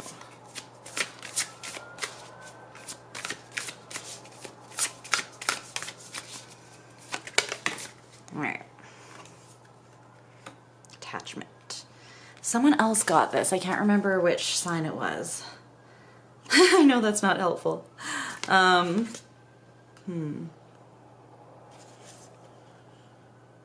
Yeah, there's definitely a breakthrough that you have not made that will lead you to a lot of happiness, harmony, fulfillment, and it will also allow you to achieve something, a dream that you've been working on, because you'll be able to actually focus on it from a space of passion, love, and being connected to your spiritual self and your magic is what I feel like. It's like there's some sort of feelings or emotions that need to be released without any doubt or fear or apprehension. But I do feel like your inner sanctuary right now is not really at peace because there is this illusion that's creating some sort of distortion here. And it's due to some sort of attachment that needs to be released. And the attachment has to do with a fear or like a self-imposed limitation or restriction of some sort is what I'm feeling here. So the Six of Swords in reverse, the Four of Pentacles in reverse, the Emperor in reverse. I just realized all your cards are in reverse here in the spread. So there is definitely a stagnancy or something feels stuck for you. Okay, then you also have this quote by Nayira Wahid, who's amazing, and it says, someone can be madly in love with you and still not be ready. They can love you in a way you've never been loved and still not join you on the bridge. And whatever their reasons, you must leave because you never ever have to inspire anyone to meet you on the bridge. You never ever have to convince someone to do the work to be ready. There is more extraordinary love. More love that you have never seen out here in this wide and wild universe. And there is the love that will be ready.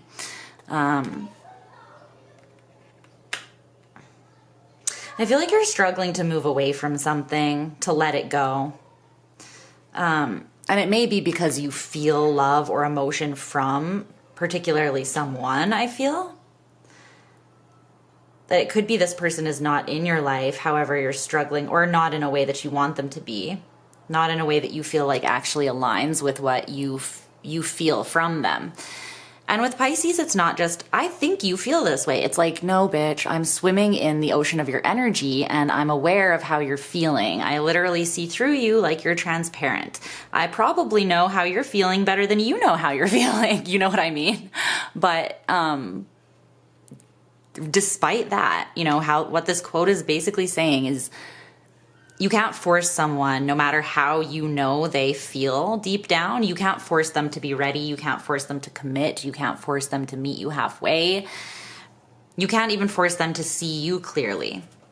And when that happens, you do need to let it go because focusing so much on pouring your energy into something that is only creating resistance, what does it do? It just creates more and more restrictions in your life.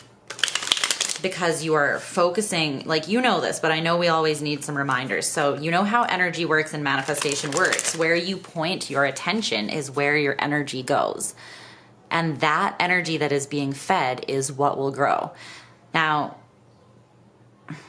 I could see how that could be misunderstood because some people could say, but I'm pointing my energy in the direction of someone I love. So shouldn't love grow? No, not if that person is not carrying the energy of being cooperative, being reciprocated, like reciprocating that emotion. It has to be the overall energy of the situation that you're pouring into. That is what is going to probably grow, like what's being created by you pouring into it. It seems like someone is frustrated or shut down, or maybe just not open to love right now, emotionally unavailable. And even if they are a deep connection for you, maybe you just need to disconnect so that they can perceive the energy in a new way without your influence in the situation. But more than that, you need to disconnect because it's creating big blocks in your life. And that's showing up in a lot of ways here. Very tangible ways too, like in your physical life, You guys may not be doing that well financially. You may be struggling with your business or your work or your health even, your living situation. I just feel like things in the 3D could be rocky, or it could just feel like a lot of work, like a lot of resistance. And it's telling me that it's springing forth from this situation. Someone who won't meet you for whatever reason, whatever their reason is, they're unready to meet you where you would like to meet them. Then we have this quote from Lisa Simpson, and she's saying, does it make you feel superior to tear down people's dreams? I don't love this, because it's with the Emperor in reverse. Ew, not gonna lie, that's gross energy. And I don't feel like this is you. I feel like this is you. I feel like this is whoever you're trying to let go of, and it can be a woman or a man. It doesn't matter, because these are archetypes and energies. So the Emperor is the energy of the divine masculine, or a masculine energy, which we all carry within us, right? So try not to get hung up on that. But I feel like this person not only resists you, but they also might kind of tear you down a little bit to make you less, so that this doesn't feel like so much pressure on them. And I'm not down with that. So let's clarify this Emperor in reverse just to see. I feel like you see through that, and you're like, why are you taking this approach to feel bigger? Why are you taking this approach to try to feel superior? Well, it's because they're in the Emperor in reverse energy, which is an energy that feels like they're not in true dominion over themselves. They're not in their power. They're not on top of their life in the way that they wish that they were. They feel unstable or unsteady and unable to show up consistently for others. And they're in usually quite a selfish or arrogant sort of energy. Sometimes because they're trying to fake it till they make it. And sometimes because they're just in their ego to a great degree. What is this? The Four of Cups in reverse? No.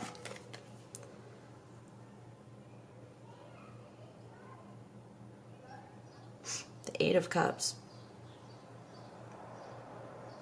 Is this the Eight of Cups? What is this? The Nine of Cups.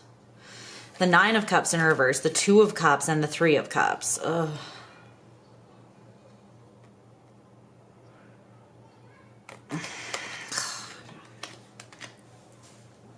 I hate this. I'm not gonna lie. I hate it.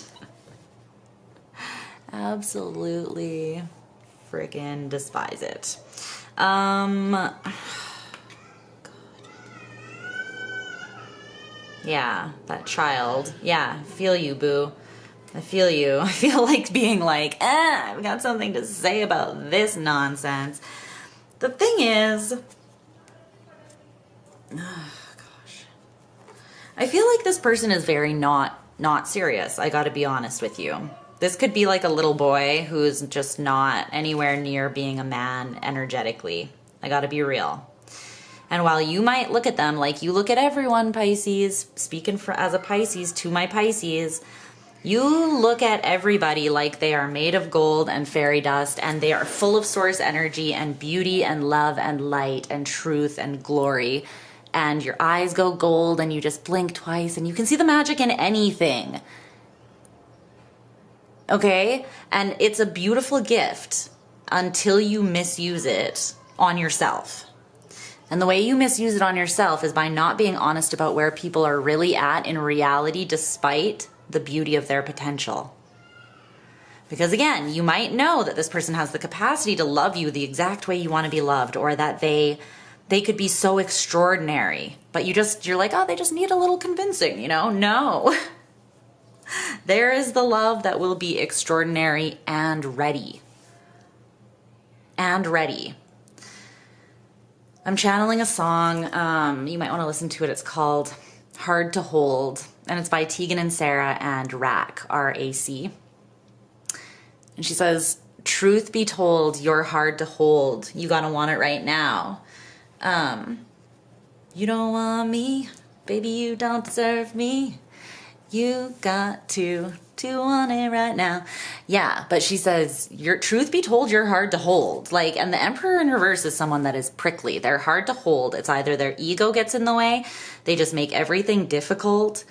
They're trying to prove something. And with the King of Wands in reverse here too, Pisces. The thing is, you're not making up the connection. The Two of Cups is in the upright.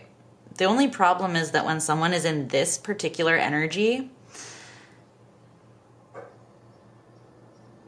they're not deserving of your love in that way, honestly. And don't come at me with the, everyone is deserving of, that's not what I'm saying. I'm saying this level of intimacy and generosity of your beautiful fucking heart should not be given to someone that is going to be careless with it. And honestly, sometimes even mean or cruel for the sake of their own validation and to feel bigger. That's nonsense. And they might do things to make you feel smaller. Like, what's this Three of Cups? Because this is you and them. But it's like they're not happy. Look at this. This is someone, I don't enjoy this. And they're making me a little pissed off, if I'm going to be completely honest with you, because it's an energy of ambivalence and entitlement. And I hate that shit more than anything.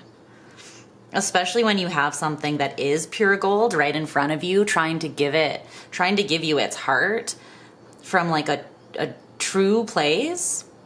And you're like, nah, let me fuck around and find out. Well, then I hope you do find out the hard way, so you learn a lesson. You know, I gotta be real. I hope this person learns their lesson, whoever this is. The Nine of Cups in reverse, the Two of Cups. It's like they're looking at this, which is the dream connection, the balance, the soulmate that makes you feel seen, that makes you feel loved. It's unconditional. And they're like, yeah, I could take it or leave it. Nine of Cups in reverse. It's not, meh, it's okay. Like, they're not seeing that it, I feel like they even are seeing that it could be their wish fulfillment, but it's like where you're looking at the potential and you're like, this is beautiful. They're looking at the potential and they're downplaying it. And they're downplaying you. And that's what I don't like. Because when someone does that to you, it often leads to you doing it to yourself. And no, I don't want you to do that. And I don't want you to let anyone impact you into feeling that way about yourself. Because it's like, they're like, I could have the Two of Cups, the lovers, this type of energy, but I still need my Three of Cups on the side, you know, like my cake and eating it too, the definition of it. Or else, if this isn't another person, they just, like I said, they're kind of a little boy who's just like, I just want to have fun, you know? And I will sacrifice true happiness for the sake of telling myself that I'm happy, just having every option open to me. It's like, okay, see how fulfilled that makes you. And I won't be here as an option when you're done. You know what this is what it takes sometimes for people to learn. Sometimes they gotta lose a really good thing. And that honestly is a gift to them, Pisces. That's a gift. So, the King of Wands in reverse, the Five of Pentacles in reverse, attachment, letting go, restriction, fear. This is your advice. Now, this is draining you directly. It is taking your life force energy because you're pouring into something that, quite frankly, at this point in time, either is completely blotting out with willful ignorance how much they give a shit, or is truly unaware of how much they give a shit. I don't think this is someone that truly doesn't care, but boy, are they ever acting like it. And that's honestly, that's child's play. That's like little boy shit, little girl shit. We don't play that way. We're gonna need some grown shit here, okay? At least to the level of like, it respects you on the most basic. We're just not settling for anything below that, okay? Because it's totally fine to have this very youthful energy, playful energy, free-spirited energy. Like, I'm not ever gonna judge that. No one has that more than me. I'm an Aries, Venus, Gemini moon, honey. Like, trust me. You can be totally lighthearted and open and not super serious, but there's nothing, those two things should, like, being disrespectful and being all of those, you know, open, free-spirited, those do not equate to one another. This is irresponsible entitled, ignorant, and careless, honestly. And selfish. And I feel like it needs to be let go, and almost as soon as you do, you will convert this energy, because you'll put it back into yourself. It will start flowing back into you again, instead of into where it's being wasted, or it's maybe even making the situation worse, because it's allowing this person to just go on with their terrible behavior. It's like enabling them and feeding their ego even more, because there have been no repercussions, I feel like, other than you just being like, eye roll, you know? But I feel as though you're meant to go your own way right now, because the energy you've been pouring into something has been creating restriction and doubt in your life. And you can quite easily come out of that, I feel like, with the 5 of Pentacles in reverse. But you have to let yourself, by letting go of what is restricting you or creating resistance, because it's so unnecessary. Can you tell me about this 5 of Pentacles in reverse a little bit more? Wow, this is coming through very strongly. Sorry, I got a little bit passionate about that. Yeah, you have a choice. You very much have a choice. And Spirit is saying, it's pretty clear what choice. Yeah, see, look at this. Okay, the bottom of the deck, the Sun, it's illuminated, right? The Devil and the Chariot. One direction that this Chariot can go, and I feel like this choice might need to be made quite soon here in order to not pass by an opportunity that's very abundant and for you. The Chariot can go one of 2 ways. It can go towards the Sun, which is complete and total joy and fulfillment, or it can go towards the Devil, which speaks for itself. And this represents Cancer season. It's Cancerian energy. So, my friends, I feel like you have a bit of a choice.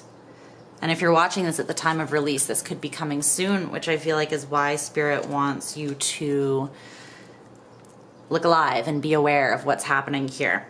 There's some game that you're playing with yourself in your head about what true empowerment in this situation looks like. What true self-respect, like what would someone who really fucking unconditionally loves themselves do in this situation?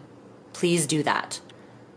Because I feel like something quite beautiful is coming towards you, and it's a time of, it's meant to be a time of ease and flow and joy and a lot of accomplishment in your life and new levels of empowerment in your life on a personal level, but especially in the physical. Like, I feel like you're meant to come into the best phase of like shape that you've been in your life, or maybe go travel, or have, there's meant to be finances that come in here that you're not expecting, or things just start going really well. There's a lot of abundance and like fertile energy that you can really work with. Creative energy as well. And loving energy. The Sun it's Leo. It rules the heart. So it's, I don't know. I know you might be attached to this option. And I'm not saying you have to give it up, but I'm saying like, look at the honest truth of how this situation is currently manifesting, because it is impacting your world. It is creating an unhealthy attachment and an unhealthy dynamic between you and this person, even because, like I said, they have no inspiration to change their ways, to behave better. And you're just creating restriction and fear in your life here. But if this is yours, if this person is meant for you, you won't lose them. They'll just get the wake-up call of their life, which they clearly need, you know, and then you know this. You know you can't truly lose the things that are yours. So trust that. Put your faith where your mouth is and walk the walk, baby, because you've got some beautiful things coming to you, and you should not sacrifice them for any fuckery. All right? Fuckery be gone. I cast you out of this space, and Pisces energy. All right. I love you so much, Pisces. I hope that you're okay. I hope that you're well. If this reading wasn't for you, then don't take it. Don't get all offended. It is for who it resonates with, okay? Yeah, check your other placements, though, and I'll talk to you soon, babies. Bye.